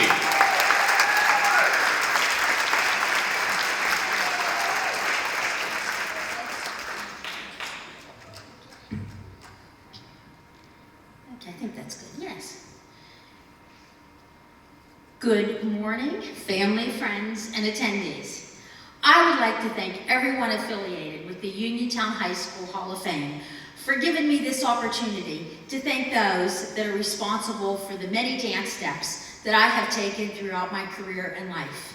Congratulations to all of my fellow inductees as we share in this prestigious honor together. I would especially like to thank the Hall of Fame Board of Directors, Chairman Anthony Mercadani, and committee chairman and members, especially Tommy George and Sal Mercadani, who nominated me and worked their magic to get me the necessary votes for this prestigious honor. Thank you guys, I really appreciate it, and I'm very honored and humbled. Growing up in Uniontown in the 50s and 60s was a wonderful time. I received an exemplary elementary and secondary education because of the excellent teachers that inspired and motivated me throughout the years. My peers were raised by working class parents who all had the same dream of providing and caring for their families and teaching their children to abide by the golden rule. Uniontown thrived as a small but impressive city, and our high school became known as the School of Champions. We were also proud to be Uniontown High School Red Raiders and wear our school colors. As you can see, I have them on today, maroon and white, and to show our civic pride by being a part of the Uniontown community. Uniontown was a great place to live, raise a family, and work. And that is why I opened Houck Dance Studio 45 years ago in 1974. It is such an honor to have been selected to the Hall of Fame, especially having graduated in 1968 with one of the biggest classes of 450 academically, artistically, and athletically gifted classmates. I am grateful to have had such a blessed life, and that is because of my supportive and loving family. My mom, dad, and Bubba, who are no longer here, but will always and forever be loved and missed. They are my true Hall of Fame family. Also, my brother Mickey, my dancing partner he was for many years, and my sisters and business partners, Michelle and Melody, who have been there by my side every step of the way. And now their children, Brittany, Ariel, and Bradley, are keeping the legacy of Houck Dance Studio by Ariel alive. Thank you, Houck family. I love you all so much. And of course, the two most important people in my life for the last 38 years are my husband, Fred, and daughter, Dee Marie. And because of their love and for always believing in me, I am a happy and healthy, and I'm not ashamed to say this, 68-year-old, looking forward to the next chapter of my life with my two best buds that I love so much.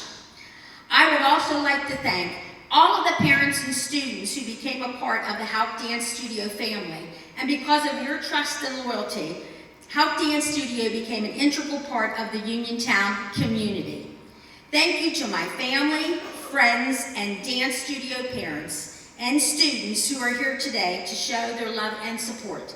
I love you all, and keep on dancing until the curtain closes. That's what I intend to do. Thank you once again, Hall of Fame, for selecting me for this prestigious honor.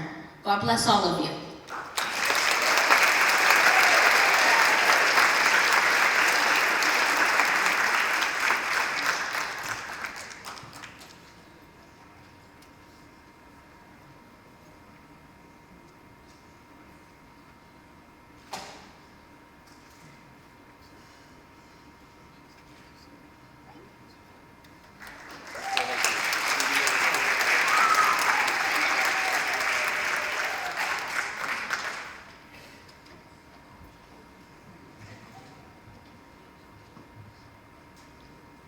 with that spirit and spunk, I kind of want to get out and start dancing too.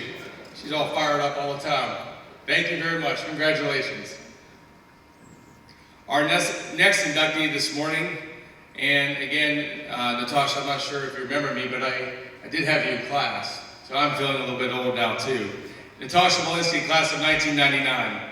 Natasha started her acting career here at UHS, starring in many roles in Guys and Dolls and Godspell, where she was also featured in Music Man at California University of PA.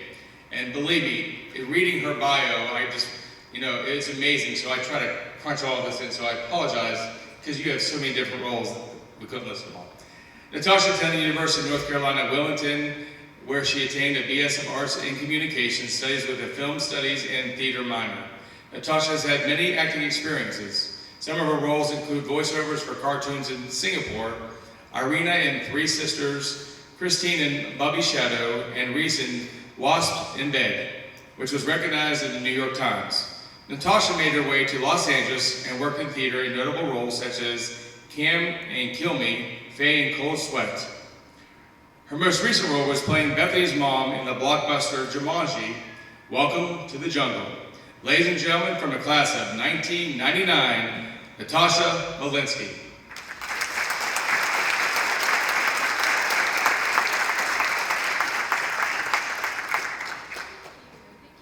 Thank you so much. I think the last time I was on this stage, I was singing and tap dancing, but don't worry, I won't do that today. I would like to thank Uniontown High School and the entire committee for this honor and privilege today. It's just such a blessing to be here. As one of the many small town girls with big city dreams on the planet, one might wonder how it would be possible for any of these girls to accomplish their dreams. I can honestly say that with the support and encouragement I received throughout my high school career by the drama teachers, musical directors, forensic coaches, and the many UHS alumni and other faculty and staff, I had no doubt in my mind that these dreams were achievable. From 6 a.m. Saturday bus trips to National Forensic League final competitions, to memorizing lines after school in addition to homework, to late night tech week rehearsals just days before the spring musical opened right here on this very stage, I gained the solid foundation I needed to follow through with a career in the performing arts. As a special thanks, I would like to extend my gratitude to the late Margaret A. Emelson, for whom the auditorium is now named. Mrs. E, as she was known by all the students involved in the performing arts at UHS, was a true light and inspiration to me in both my professional and personal life. With her guidance, and of course the guidance of the other countless faculty and staff members at Uniontown, I was given a true glimpse of what life as an artist would entail. And I'm ever grateful that I acquired some of the tools that I needed starting at a young age. The education, the know-how, and the dedication that did in fact help to make my dreams come true. Thank you all again for this honor.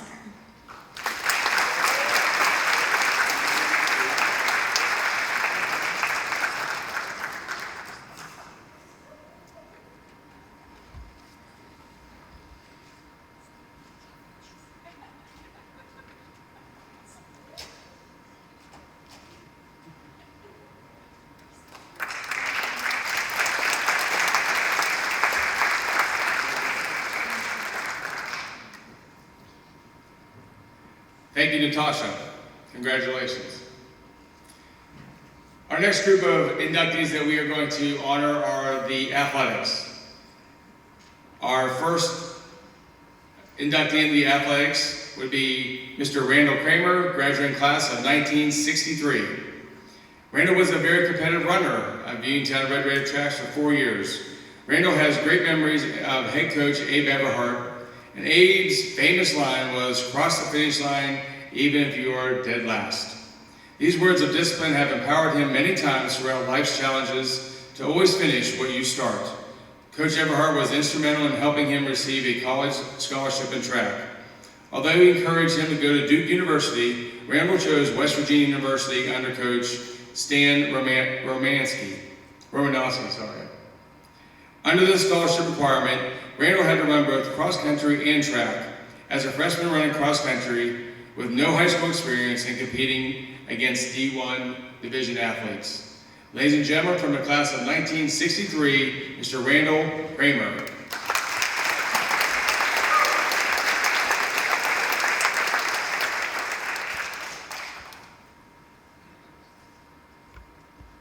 Ladies and gentlemen, I think we'll agree that that's a before and after.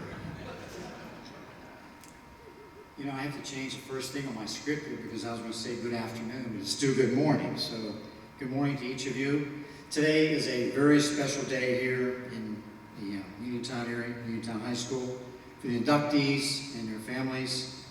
And I know I am very truly blessed to be here with all the other inductees and with my family and friends. And I'm especially blessed with the newest addition to my family, my 8-month-old granddaughter, Miriam. And you may hear from her at some point in time, I'm not sure. To reflect back so many years and to be remembered and honored and that for your accomplishments is truly humbling. And I appreciate it very much. So really today is an opportunity for me to just thank people who have entered my life and who have influenced my life. But first and foremost, I want to acknowledge the goodness of God because every good and perfect thing comes from God. So first of all, I want to thank the Hall of Fame for this great honor and its committee members and the board of directors. And I will truly cherish this honor for the rest of my life. Sports has always been important to me.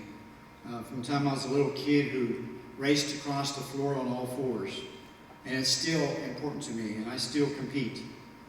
Growing up, I played all sports, baseball in the summer months, and ice hockey in the winter, and everything else in between, basketball, football, and whatever was around, I played it. My first opportunity to play organized sports came in 9th grade in the year 1960 at Ben Franklin Junior High School. And I was privileged to be in sports during that golden era of the 60s. I've often wondered just what that meant, so I did a little research on that. And I found out that this was, first of all, it's a decade of the 60s, between 1960 and 1970. And there were 14 major championships from that decade that came from this high school. 4 of them were state championships, and 10 of them were WPIAL championships. And back at that time, we already had 5 boys sports. We had football, basketball, wrestling, track, and cross country. So that was quite an achievement. And the 63 track team, of which I was privileged to be a part of, owns 2 of those WPIAL records. And if you drive up Fayette Street and stop at the school champion sign, you will see many, many championships listed on that sign, I think about 1925 to the present time. And we were so blessed and pleased that our 63 track team had 2 of those championships. One of them was in the 880-yard run, which I had the privilege of running, and also had the privilege of anchoring the mile relay team. Later on, this was in May of 1963, about a week after we won the WPIAL championships in those 2 events, we went to the state finals. And there we got a 2nd place in the 880 and 4th place in the mile relay. We came up a little bit short that day, but that particular day has been really impressed upon my mind, really for 2 reasons. And number one is that all of us that day, the 4 guys on the mile relay team and myself in the 880, we ran the fastest race that we'd ever run in our high school experience. And on that same day, we set 2 school records in those events that still stand today, although the 880 is now the 800 meter and the mile relay is now the 1600 meter relay. And we were very, very pleased with that particular accomplishment. But for me, there is a deeper meaning to all this. We can lay the records aside and lay the gold medals aside and so forth. And the deeper meaning is, it has to do with all the people that encouraged me and my teammates to achieve this level of success. I think in junior high, my coach was Bill Barron, who taught me the fundamentals of good competition. And I could hear him say, "You'll do well." It's the senior high school level. And in senior high school, I remember Coach Abe Everhart instilling in me the never give up spirit. And I can hear him say, "You do well at the next level." I thank my teammates, and I think of Johnny Manning and Clark Durth. These guys, we had a 5-man mile relay team, and these guys would alternate the starting position. And I think of these guys. And I think of Alan Curry, who took the second leg of that race, and then handed off to Gary Coulter, who took the third leg, and then they would hand it off to me, and I had the privilege of bringing the baton home. We all trained hard, we ran hard with passion, and as a team, we finished first most of the time. And I just want to mention our thoughts and prayers go out to Alan Curry. I understand he's recovering from an illness. I was really looking forward to seeing him here this weekend. When I think of my dad, who taught me the value of hard work, and he would say, "Son, there's nothing good in life that comes easy." And I'm also reminded from time to time that you can only find success before work in the dictionary. I think of my classmates. I think of a Larry or Betty or Bob or Jim or Tom and many other of my classmates that would say, "Guys, you did a great job. Keep up the good work." I think of my parents who gave me the privilege of driving a car to school for 3 consecutive track seasons. And not only for myself, but it was a 9-passenger station wagon, so Randall had to load that thing up with other teammates, and I couldn't pass that opportunity. So it gave kids from my area in Franklin Township the opportunity to participate in organized sports. And I think of Bruce and others that would ride home with me to Bittner and Juniata and Smock in those areas. It was quite an experience. I think of my teachers. I think of Miss Mullen, who taught me German. I think of Miss McLean, who taught me English. And they would say to me, "Run fast, Randall, you can do it." And this was my experience at Uniontown High School as a student athlete during the 1960 to 63 era. And winning gold medals and setting school records is an awesome thing. But I believe the real value was in the people that helped me to get to the goal that I had set. Let's fast forward for 50 years. I mentioned earlier I'm still competing. From 1960, fast forward to 2010, to another golden era. My wife Karen and I have decided to retire our construction business after 40 years and pursue another dream. And in 2010, I re-entered the sports world as a senior cyclist. So we've had the opportunity for the last 10 years together to compete in 14 states and 4 national tournaments. We've been from Texas to Minnesota to Alabama and many states in between. And this new chapter in our life, we refer to it as discovering America on a bicycle.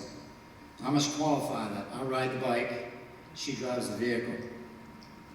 She's been an amazing partner to me, and without her, this senior experience would not be possible. So today, I dedicate this award to the love of my life of 51 years, and I thank you, my love.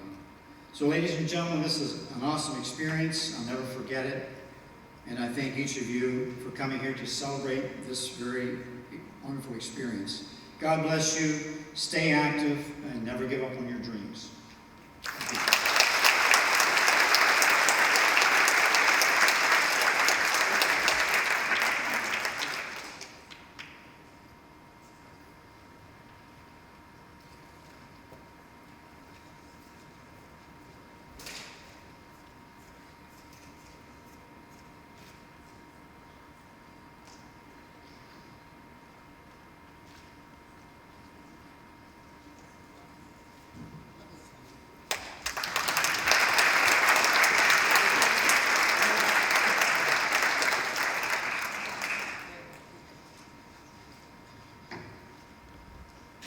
Congratulations, Randall. You still probably could run pretty fast. I said you still probably could run pretty fast. Our next inductee in the athletics would be Mr. Tom Hall, class of 1970. Just a quick note, downstairs outside our basketball entrance into our gymnasium, we've had plaques over the years, and we're getting them up slowly. But I know, Tom, your picture is up there, and I like, who is this guy? I see your picture and everything, and you know, you're doing your thing, and it's a pleasure to meet all of you and to see you in person and the impact that you've had in athletics and also in life. So congratulations. Tom Hall played football and basketball for the Red Raiders. He was a 3-year football starter and played basketball for 3 seasons at Uniontown and won 2 section titles. Hall was an all-county linebacker as a senior. He played football at Penn State from 71 to 73 and was on 3 straight bowl teams, Cotton, Orange, and the Sugar Bowl. Hall played in the NFL for San Francisco in 1974 and Green Bay in 1975.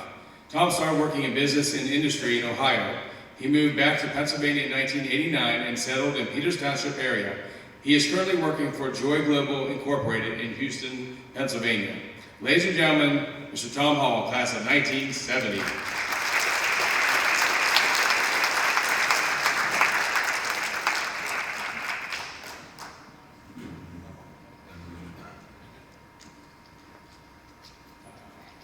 Thank you for that introduction. Good morning to all. I'd like to take this opportunity to thank the Uniontown Area High School Board, Hall of Fame Board of Directors, committee members for nominating and electing me for this prestigious honor. Also, congratulations to my fellow inductees. It's a privilege to be here with you. It's a truly humbling experience to be inducted with so many great Uniontown athletes. And there are too many to name, and I know that some of them are here today that I grew up idolizing. I will, however, mention one that I can think of. My older brother, John, who's in the audience today. He's also a Uniontown and Fayette County Halls of Fame member, and the person that I most aspire to be, and to whom I have had tremendous impact on my athletic career and life in general. And to my teammates, some of whom are unfortunately left our world far too soon. Some of them are in the audience today. John Fortuna, A.J. Cunningham, Richard Morris, Jack Hess, Dave Herring, Arnie Belt, Jerry Wardell, Greg Bozick, Don Kackmeyer, Chuck Muncie, Basil Dickerson, and of course, a fellow inductee, Tom Holliday. I couldn't have gotten here without all of you. Some of you are still tremendous friends to today. And to my family, who's always supported me and helped shape my life. I love you all. And I'd like to just convey a couple of my thoughts for anyone that has children or athletes today. Just a couple points. Number one being, make sure your child makes the most of their academic and educational opportunities. No one can ever take that away from them. Secondly, I encourage you parents who have student athletes, let them participate in multiple sports. Too many times today, parents and even the students want to start concentrating on a particular sport at a young age. What you are at age 7 doesn't necessarily translate to who you are going to be when you're 16, 18, 20 years old. So enjoy as many sports, let them enjoy as many sports as they can throughout their formative days. Who knows what they'll become. And lastly, a special shout out to my son Mike. He has played linebacker for the Miami Dolphins since 2015 and is only able to be here with me today because he has been placed on injured reserve for the season.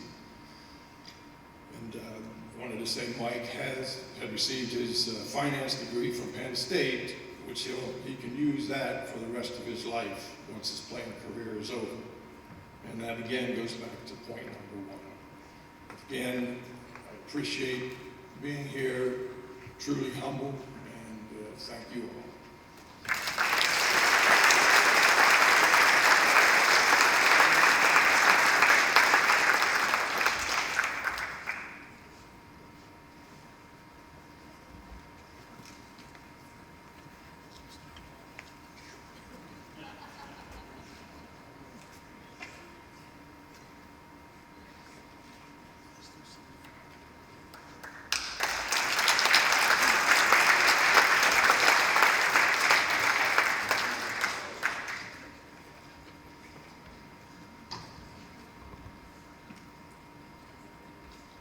Congratulations, Tom. And we'll go on to our next Tom. Mr. Tom Holliday from the class of 1971. Mr. Holliday, I just want to let you know, I've heard your name a lot. I'm not sure if you're familiar with Mr. Joe LaPresta, but he talks about you quite a bit. He's still coaching in this area, so I'm finally glad to meet you from the man that he talks about all the time. When Holliday graduated from Uniontown in 1971, he decided to play baseball at, how do you say that? Yavapai. I practiced this and I couldn't get it right. Yavapai Junior College in Arizona. A catcher and first baseman, Holliday was on Miami's first College World Series team, facing second in 1974. In 75, he was drafted by the Pittsburgh Pirates and spent 1 year in the minor league system playing in Niagara Falls, New York, before electing to become a coach. Holliday coached 10 first-team All-Americans and 27 total All-Americans at Stillwater, 92 All-Conference performers, 7 freshman All-Americans, 2 U.S. Olympians, and 6 U.S. national team members, 52 academic All-Conference honorees, and 155 players who went on to careers in professional baseball, including 9 who were first-round draft picks. Tom Holliday was an assistant coach at Texas and head coach at Oklahoma State. He also served as assistant with the Cowboys, Arizona State, and Miami. Holliday was coached with 14 teams and participated in the College World Series, including 2 that won national champions. Holliday's career record at OSU was 169 wins and 961 losses in 38 years as an assistant and also as a head coach. He made 17 total College World Series appearances with 4 different schools. Ladies and gentlemen, from the class of 1971, Tom Holliday.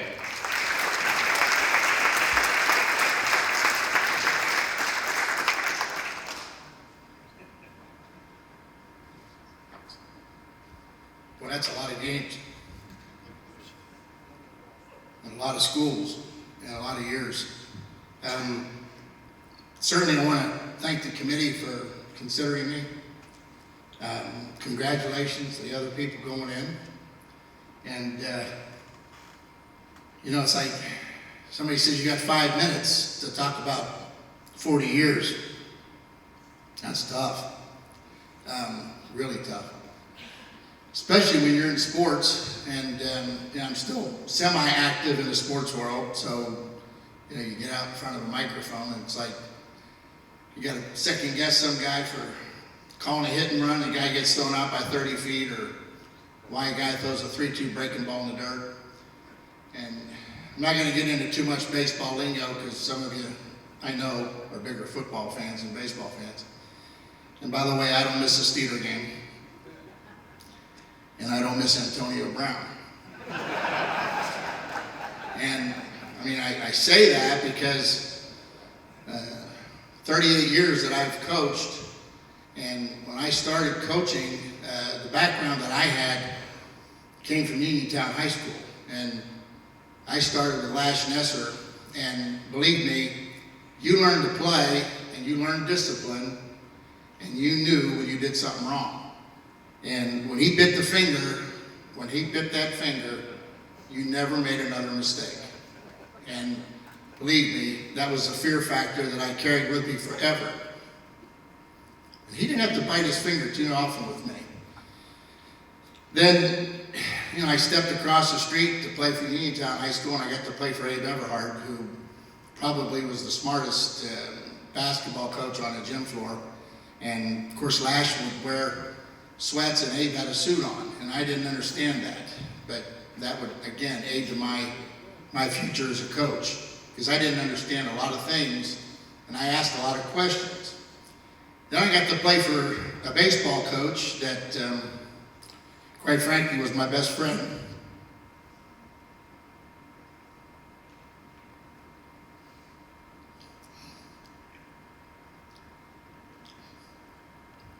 I do this every time. But Ross Orndorff was the first baseball coach. And we had a lot of good athletes. We had a lot of guys that wanted to play baseball, and it was kind of odd that they would pick him as our baseball coach.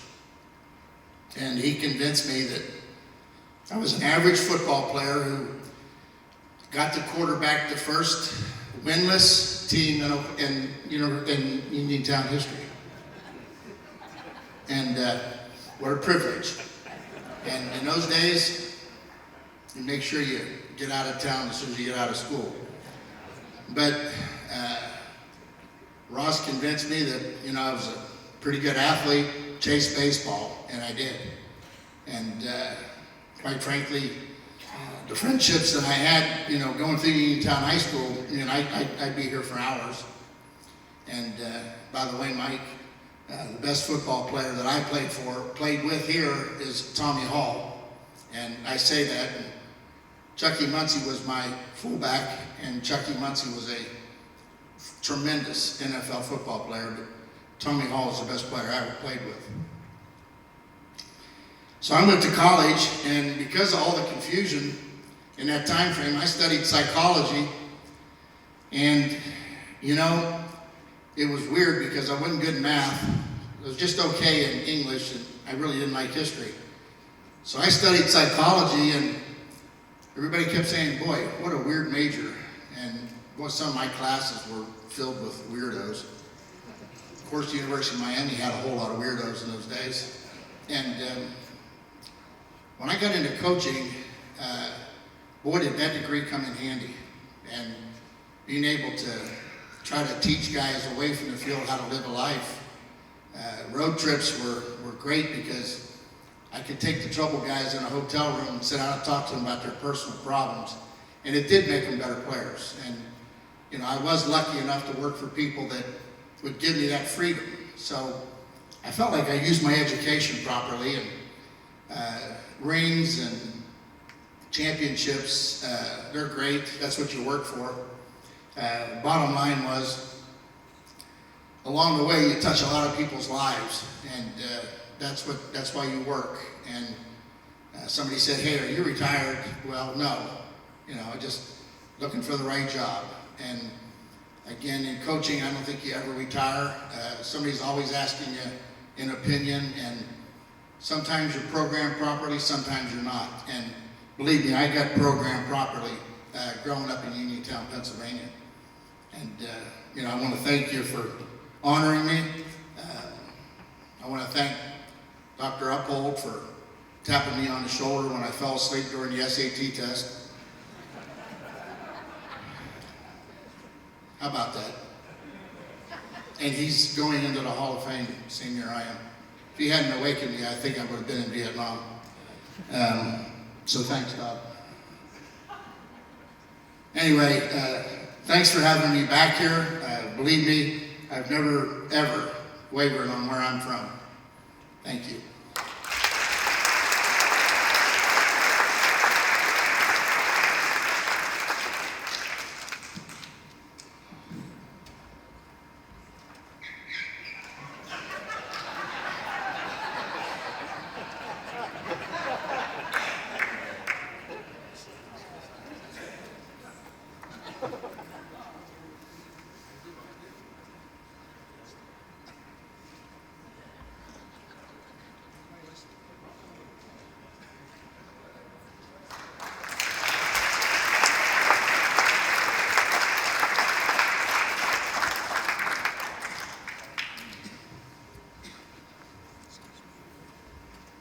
Congratulations, Tom. And that concludes our athletics portion of our program. We do honor every year a VOTEC individual, and this year we have the honor of representing or inducting Marianne Ryder, class of 1979. Marianne has had a very successful career in the home health care field. She was a graduate of Fayette County Vo-Tech School in high school. Her training there led her to become the Vo-Tech School and received an LPN certification, where she graduated valedictorian of her class. While working at Jefferson Hospital, she received her RN degree from Washington Hospital School of Nursing. After working in the hospital setting, she took a position at a local home health care agency. She again went back to school to receive her BSN certification. Marianne has spent 20 years in Fayette County educating and caring for many people and their health care needs. She currently works as an administrative position with UPMC Home Health Care. Marianne is active at her church at St. John's Evangelist and enjoys time with her family and friends. She's also has a family legacy here at the Hall of Fame. I believe she is the third person in her family, cousins, that have been inducted into the Hall of Fame. Ladies and gentlemen, Marianne Ryder, class of 1979.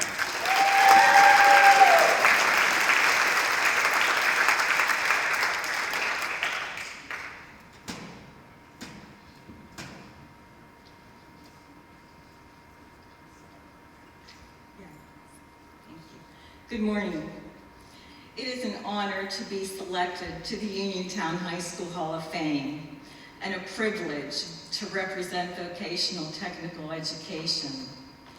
I'm thrilled to be joining the company of so many successful Red Raiders, including my cousin, Bob Dvorak, 2013 class of inductees, my cousin, Ron Kilgore, 2015 class of inductees, and first Vo-Tech inductee, and my uncle, Jim Zimkowski, 2018 class inductee for the 1965 WPIAL football champs.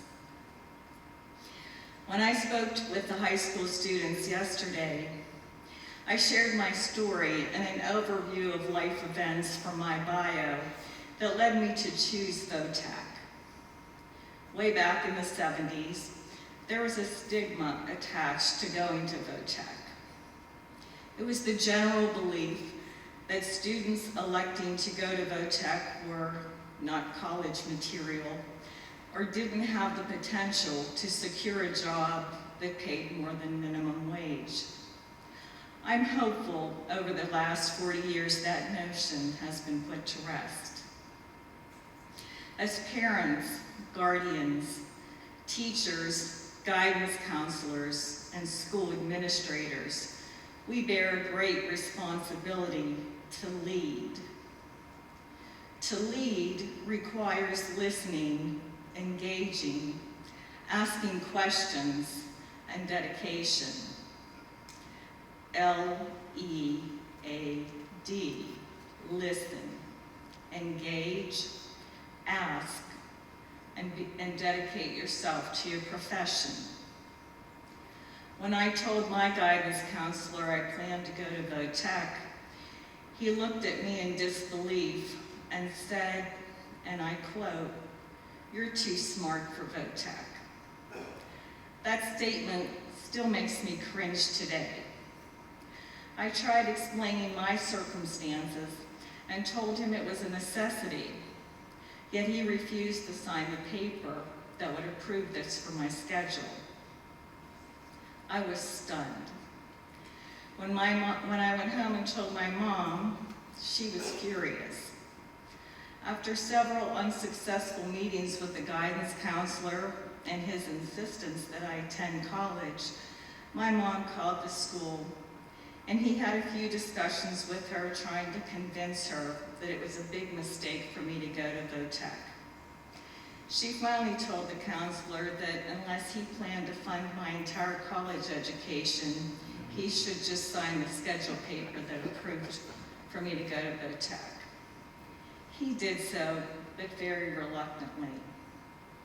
I can't help to think if he would have listened, engaged, asked, and dedicated himself to finding the best solution for my personal situation, we would have had an amicable relationship and a much quicker resolution. I share this story simply to illustrate the importance of words and their impact to either build up or tear down. Just as I shared with the students yesterday, my journey was not a direct route on an interstate highway, but rather a scenic countryside route with a few side trips along the way.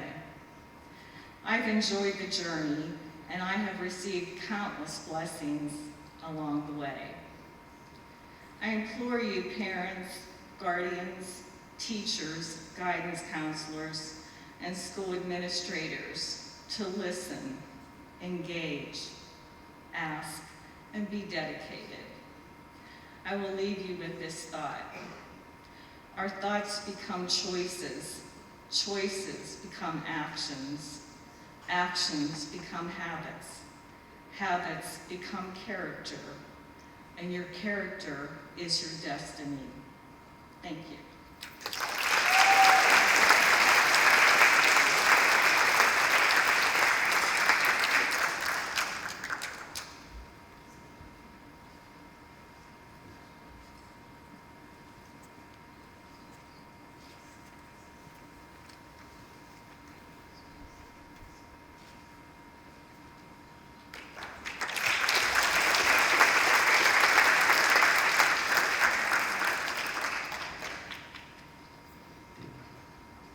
Congratulations, Marianne.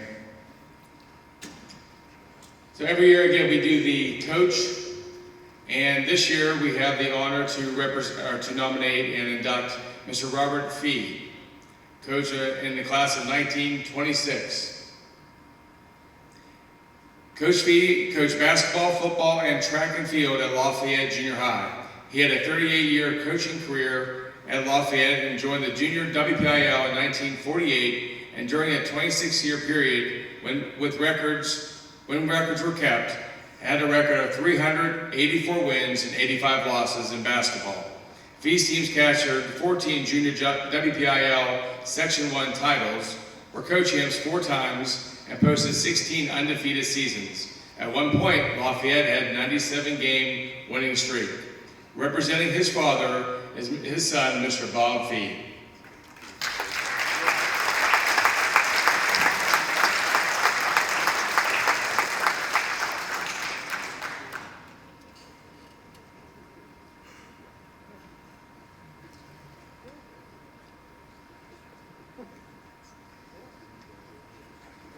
It's a pleasure just to get up off of those hard chairs.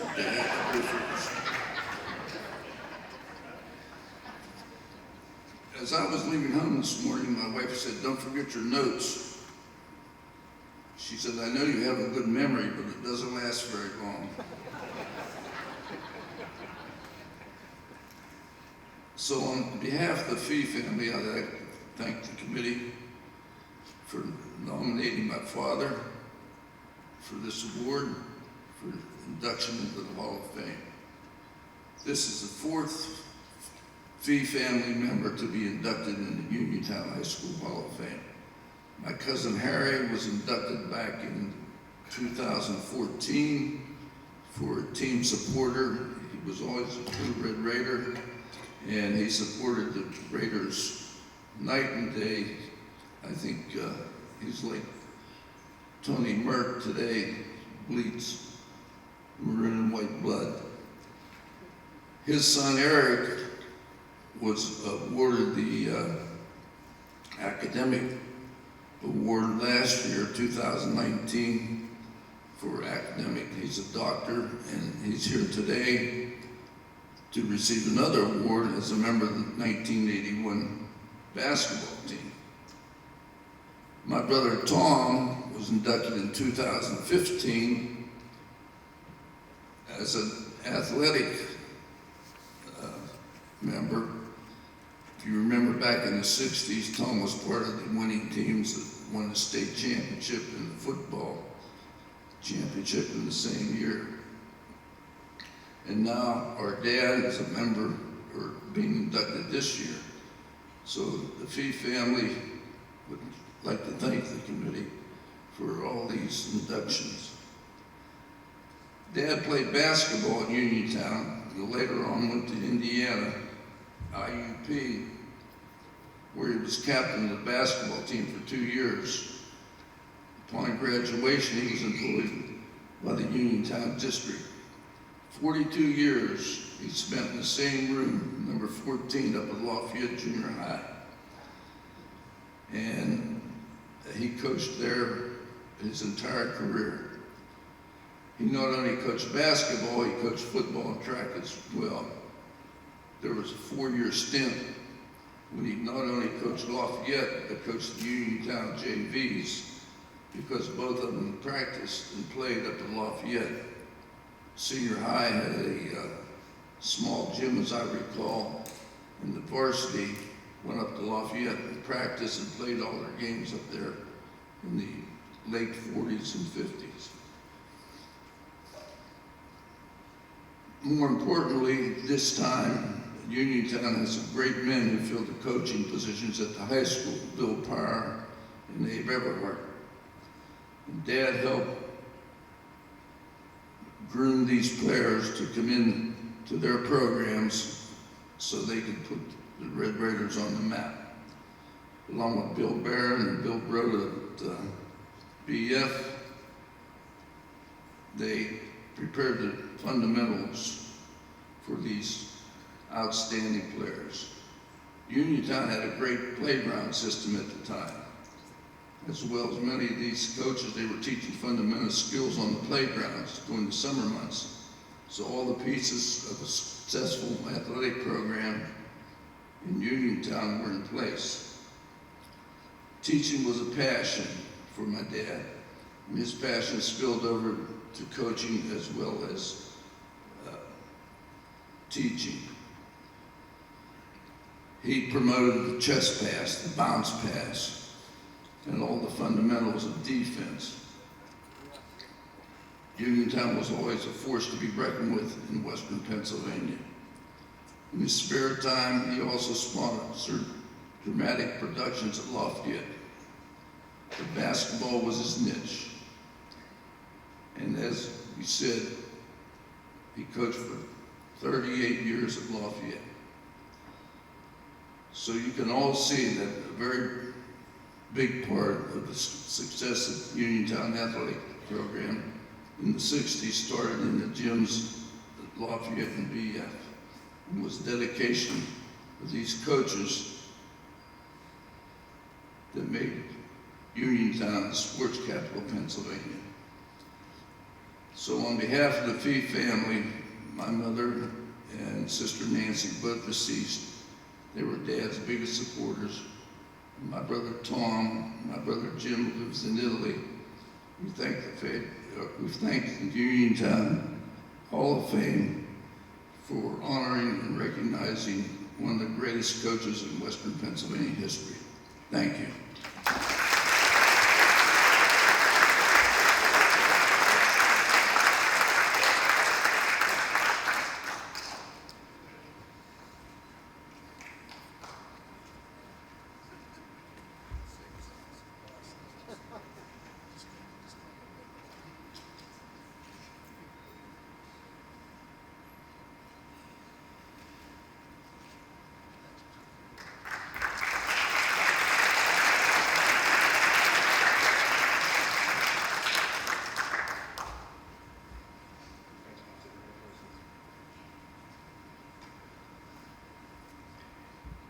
Thank you, Mr. Fee.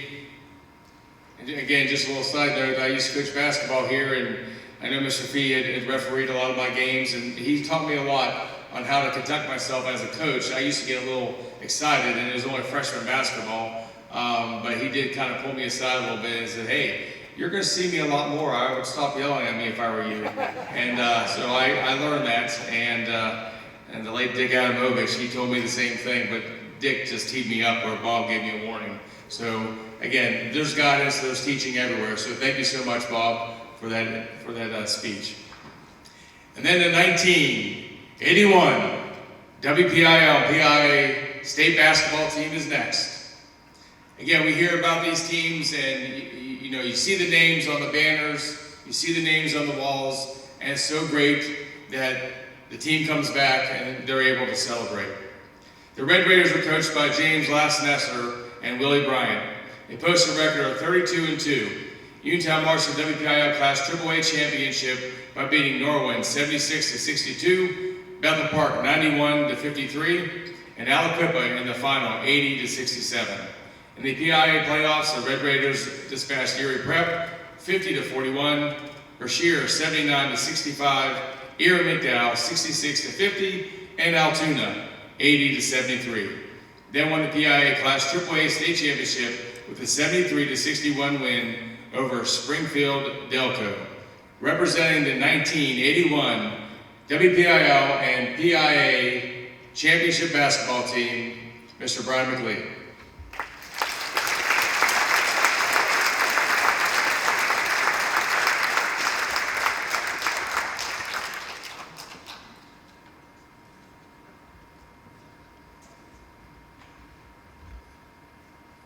Hello, everyone. Does anyone need to stand up and stretch a little bit? Amen. We are nearing the end, and first of all, I want to thank God for being here and seeing all of you. It's such a privilege. I want to thank the committee, Tony Merck, and congratulate all the recipients on today. As I said, I'm happy to be here, and I've heard so much history. I know I'm the youngster in the group, but it's so good to see all the names and be able to put faces to them. I talked to Tony a little while ago, and he told me I was speaking on today. And I said, I didn't know that. He said, well, your teammates voted you in. I said, okay. First of all, I want to just recognize some people and say thank you. There's an old African proverb that says it takes a village to raise a child. And I thank God my mother's here on today, Miss Lavada McLean, and she put 6 kids through the school system as student athletes. And I think she did a wonderful job. And as I stand here today, I think about those who helped us along the way. Ozzie Minor, who was instrumental in our development. He took a bunch of young kids from the East End and taught us how to play basketball. He taught us 4 corners and things like that. And then there was Rich Beermeyer up at Lafayette School. And we thought we had a great team at Lafayette School. And we didn't lose too many games. We didn't lose any games until we ran into Bill Broder's Ben Franklin Quakers. And that started something because we knew we would be together in high school. And there was great expectation. Folks would tell us that we should win a state championship or maybe 2. And there was a bridge that was, a gap that was bridged because we didn't spend too much time on their side of town and they didn't spend too much time on our side of town. But basketball brought 2 communities together. And all the misunderstandings and misconceptions that went along with things, we were able to come together and form a great JV team that was undefeated. And we got to know one another. And it was like, you guys aren't that bad after all.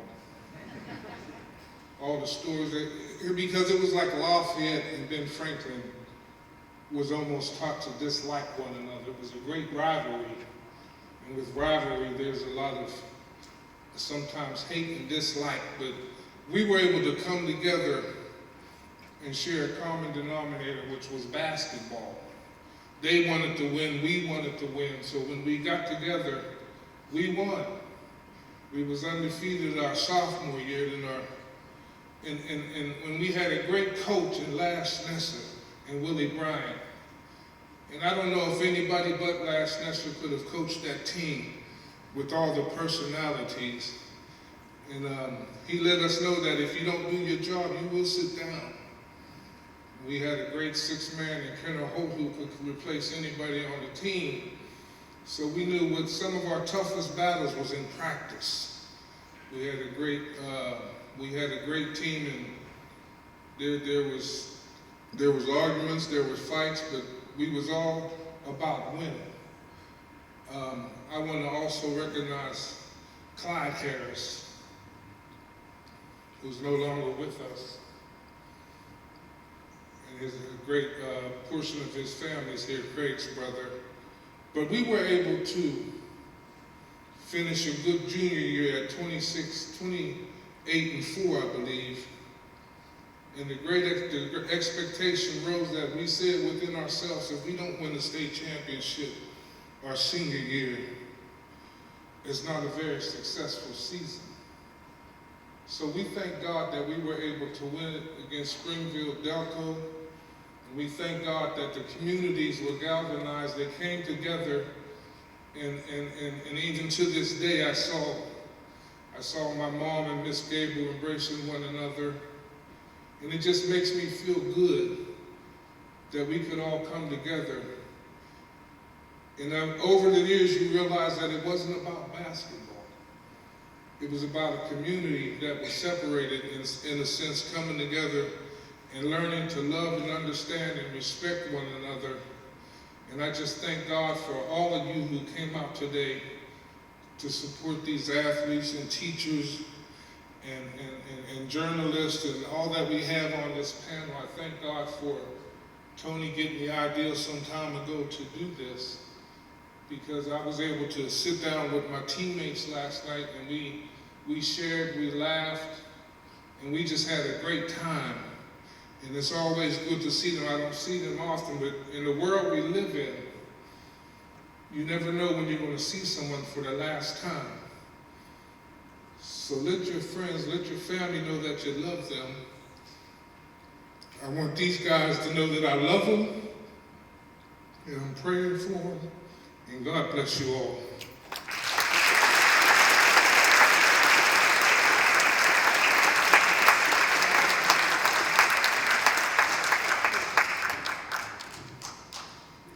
Team members, when you hear your name, please come up. I'm going to introduce all the teams, so if you are present, please come to the side of the stage to receive your plaque. Jerry Shine Harrison, John Murtha, Terrence Jackson, Eric Fee, Greg Gabriel, Dwight Henderson, Brian McLee, Earl Miner, Kenner Holt, Craig Harris, Tony Carter, Troy Jackson, Clyde Harris, Stacy Jones, Chris Frizzell, Mark Henderson, Tully Jackson, and our coaches, Willie Bryant, and representing the one and only Lash Nesser, his son, Steve Nesser.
Ladies and gentlemen, 1981 WPIL and PIA state basketball champions.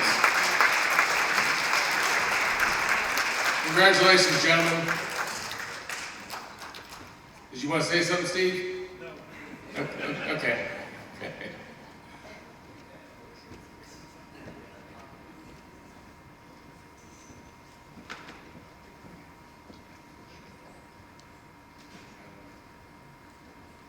Do we have a video to show?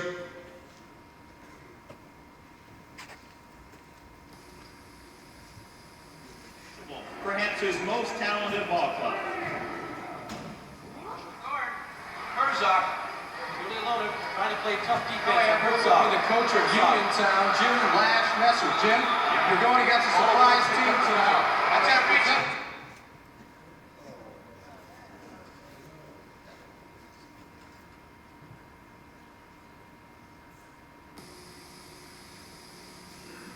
Perhaps his most talented ball club. Herzog, really loaded, trying to play tough defense. Oh, yeah, Herzog, the coach of Uniontown, Jim Lash Messer. Jim, you're going against a surprise team tonight. That's everything. Pressure on the guys. That's tough, yeah.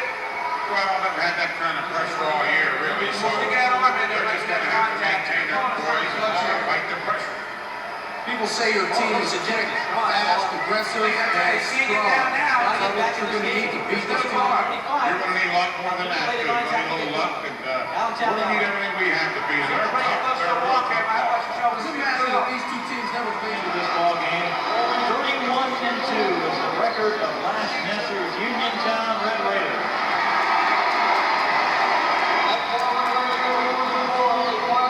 Earl Minor wearing number 32. Carefully to see how it really moves on that knee. There's the key man, the point guard, Greg Gabriel, here wearing number 44. Number 30, Ryan Tex McLee, a 6'1" senior. Eric Lee stands 5'10". He'll be at one of the forwards. Rounding out the lineup, Craig Harris. There you have the starting lineup for the Uniontown Red Raiders. Well, they've all worked hard since November to be where they are on this spring evening. All the winter months, long nights of work. Someone's going to... He's the glue man. He makes sure everything happens on the floor. He dictates where the ball will go.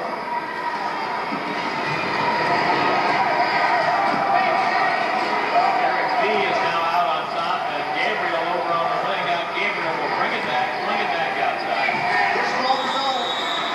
Knocked away that time by Springfield.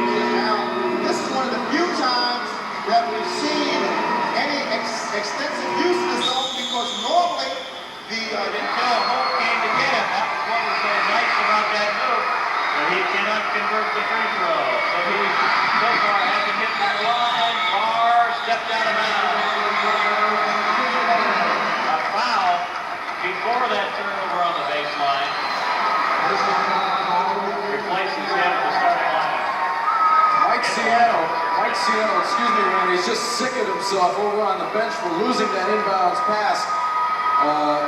He's really frustrated with himself right now. Well, that may have been one reason he tried to come back and draw the charge in an ill-advised move. Greg Harris has 13 points. 7 of those from the line. Making 14 points and 8 from the line. 1:53 to go. The game not over. We still got a player with a game decision to make. That man irons up for it. Misses the shot. Harris on the board. Here comes Gabriel. 65-54. The Uniontown fans beginning to celebrate. Harris has done an excellent job of doing the dirty work. Strong rebounds. He has been the one that come up with the 3 and 4 players around him and is fighting it off. He's been a real strong basketball man. There goes Minor down the lane, kicking it off to Kenny. Holds it in. But you're not as tired when you win. Played a superb basketball game. Not only scoring 25 points, but we've seen him pass it. We've seen him come up with some rebounds, particularly early in the ball. And we talked about his quickness. He shot the ball, he missed it, went to get it, and scored. 27 for Minor.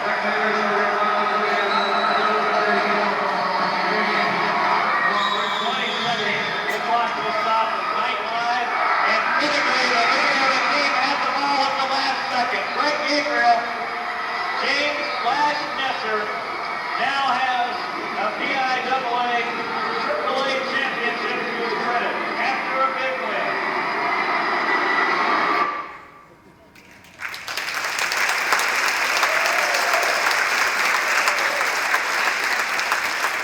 That's awesome. Congratulations. Steve, I didn't realize your dad could get so excited about a win there. And as they say, last but definitely not least, the man, the myth, the legend, Anthony Mercadante for the special recognition, class of 1964. Tony Mercadante is affectionately known as Mr. Maroon and White and is very proud of that designation. Merc was on the 1962 WPIAL Championship Red Raider football team.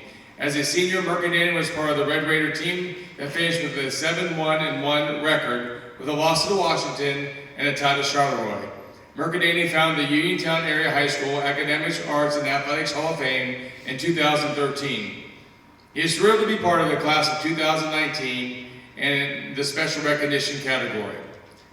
And I quote, "I'm real appreciative, or apprehensive," he said. "I didn't start this Hall of Fame and form it to get into it, but everybody voted me in this year, so what the heck, I'm accepting this honor." Ladies and gentlemen, our leader, Mr. Anthony Mercadante.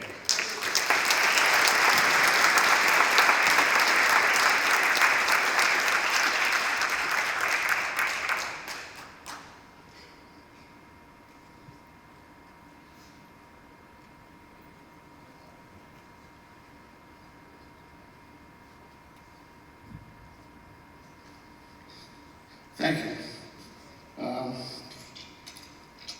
I want to thank everybody who thought I should be inducted. And I want to congratulate everybody that's up here. I'm really proud of being part of this Hall of Fame inductee class. When the 62 team got inducted into the Fayette County Hall of Fame and the Uniontown High School Hall of Fame, I was probably the most proudest player standing on stage. I just couldn't believe it. Now I'm up here by myself. I can't believe I can fit in this room. That's how good I feel. People say I dance to a different drummer, and I'm sure I do. Every Valentine's Day, I go out and buy 7 or 8 dozen roses. My wife gets a dozen, my daughter-in-law, and Pam fixes a rosebud for 60 or 70 girls, and I take it to each and every girl delivered on for Valentine's Day. Same thing for Christmas. We get 60 or 70 poinsettias, and I go around and deliver those also. I like to make people feel they're special. That's what I like to do. And some of these poor girls say it's the only flower they get, which is really a shame. The things that are most important to me is, number one, my family. There's nothing like family. I've been married to Pam for 52 years. She has a lot of endurance. The biggest thing she does, she lets me be me. And that's important to me. And I love you, Pam. My son Michael, my daughter Nicole, my daughter-in-law Lisa, my son-in-law Ron, who, by the way, is getting inducted into the UHS Hall of Fame down in Reisterstown, Maryland, for 3-year state champion wrestler this month. My grandsons are the greatest grandsons in the world. Michael Jr., Mario, Wyatt, and Luke. You make it a point I talk to every day and make sure I tell them I love them. And then there's my brother, my biggest supporter. He's always has my back all the time, which is really important. At home, in our house, once a week we all as a family sit around a table and we eat together. I think that's real important. I think families lose that as they grow older. You shouldn't just be there on a holiday. And it makes my heart feel so good when we all sit around that table and I look around and say, that's my family. And I'm so glad they're here, and I just hope to stay with them a little longer. And that's important to me as my friends. I've got lots of friends. I think in life, if you have 1 or 2 friends that are good friends, you're lucky. I've got a multitude of friends. I've got 4 or 5 of us who go down Riz's every Friday night. and eat a steak and stuff to get together. I get a Mindy Challenge girl lives with us, and on the mornings, every morning I take her to school. I get on the phone, I call Dave Herring's mom up, which I tell her I love her, and I want to talk to her every day. I hope you're out there, Mom, you know I love you. And my brother, and my other brother from another mother, Gene Huey, we talk a couple times a day. And my sick friend, Nick Caramano, is struggling with his back and stuff like that. I talk to him every day. Next, I think I love is my school.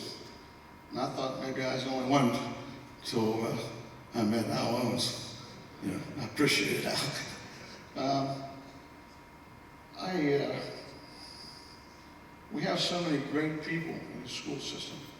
So many people that make this possible. I mean, I ask for a lot of things, and nobody ever says no. I mean, they work so hard hand in hand with us because we are in this all together. And we have to work together to make it better. And nothing gets better without change. And the more change we have, the better we're going to get. This is our 7th year. And I look up here, and when I look back here, I think, how are we going to beat this next year? But we keep doing it. Somehow, some way. And a couple of things I'll leave with you. When I was growing up, you can tell my brother, on the wall next to my bed there was a plaque or something like a poster. And there was a guy laying down almost knocked out. And on the top of the poster he says, when the going gets tough, the tough get going. And I kind of lived by that for a long, long time. And I was tough. I'm old and fat and let me now, but I used to be tough. Another thing I do is I think about is success. Some people dream of success, while others wake up and work hard at it. That's what you have to do. You have to achieve what you want, and I try to do. And other thing I'd like to talk about is looking in the mirror. I mean, I shave every day and brush my teeth and stuff like that. I want to be proud of the person that's looking back at me in that mirror. It means a lot to me. It really does. And each and every one of us needs to look in that mirror. If you don't like what's looking back at you, change it. You get another day the next day. And if you didn't do enough, do more the next day. So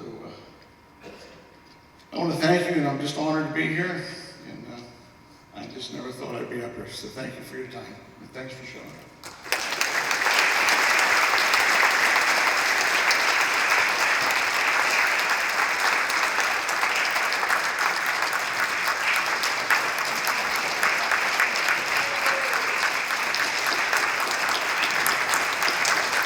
Let's give Mark a big round of applause.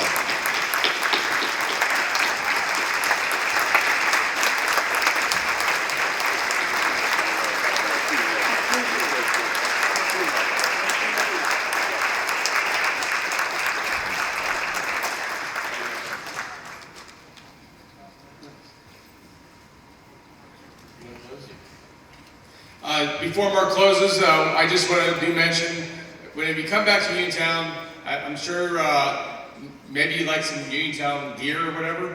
We do have a web page you can go to, uasdathletics.com, and in there's an online store, and you can pick and choose whatever you want, create things, hats, and whatever. So I encourage you to do that, and please support all the athletics, the arts, the academics, as much as possible. Our kids are working hard here, and we're doing very good. On behalf of Uniontown Area School District, I would just like to say congratulations to the inductees, and thank you much. You've been a great audience. Thank you.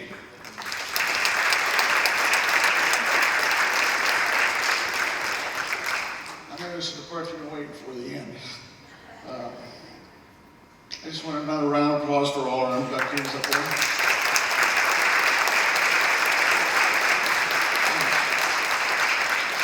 And some people I want to thank. New buyers donates all the flowers, the corsage, the boutonnieres. He just donates them to us, which is great. Jess Ball paid for the tailgate party the other day. Chuck, who's always in my corner, easy to get along with, and does everything that we can pass for. The cafeteria workers did a great job today. They really did.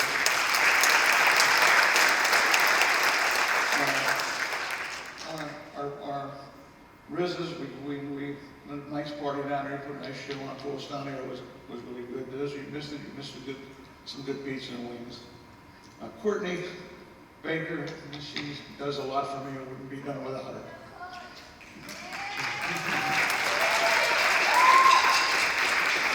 And Mark Wood wants to quit this job, and I just won't let him. So I appreciate it, Mark, everything you do, okay? And the committees. Could you turn the house lights up, please?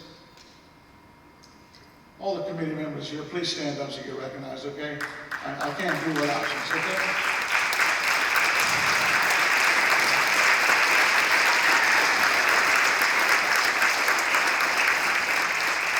We're going to end it right now.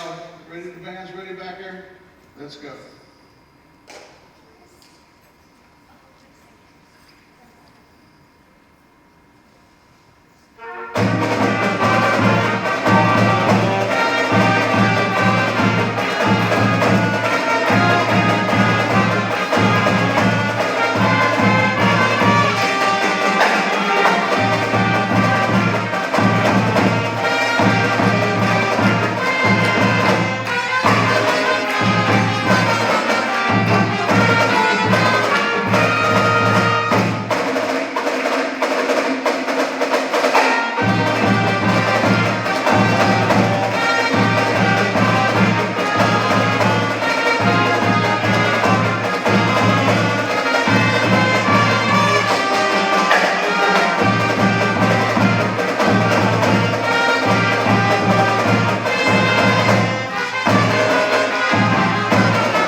See you next year.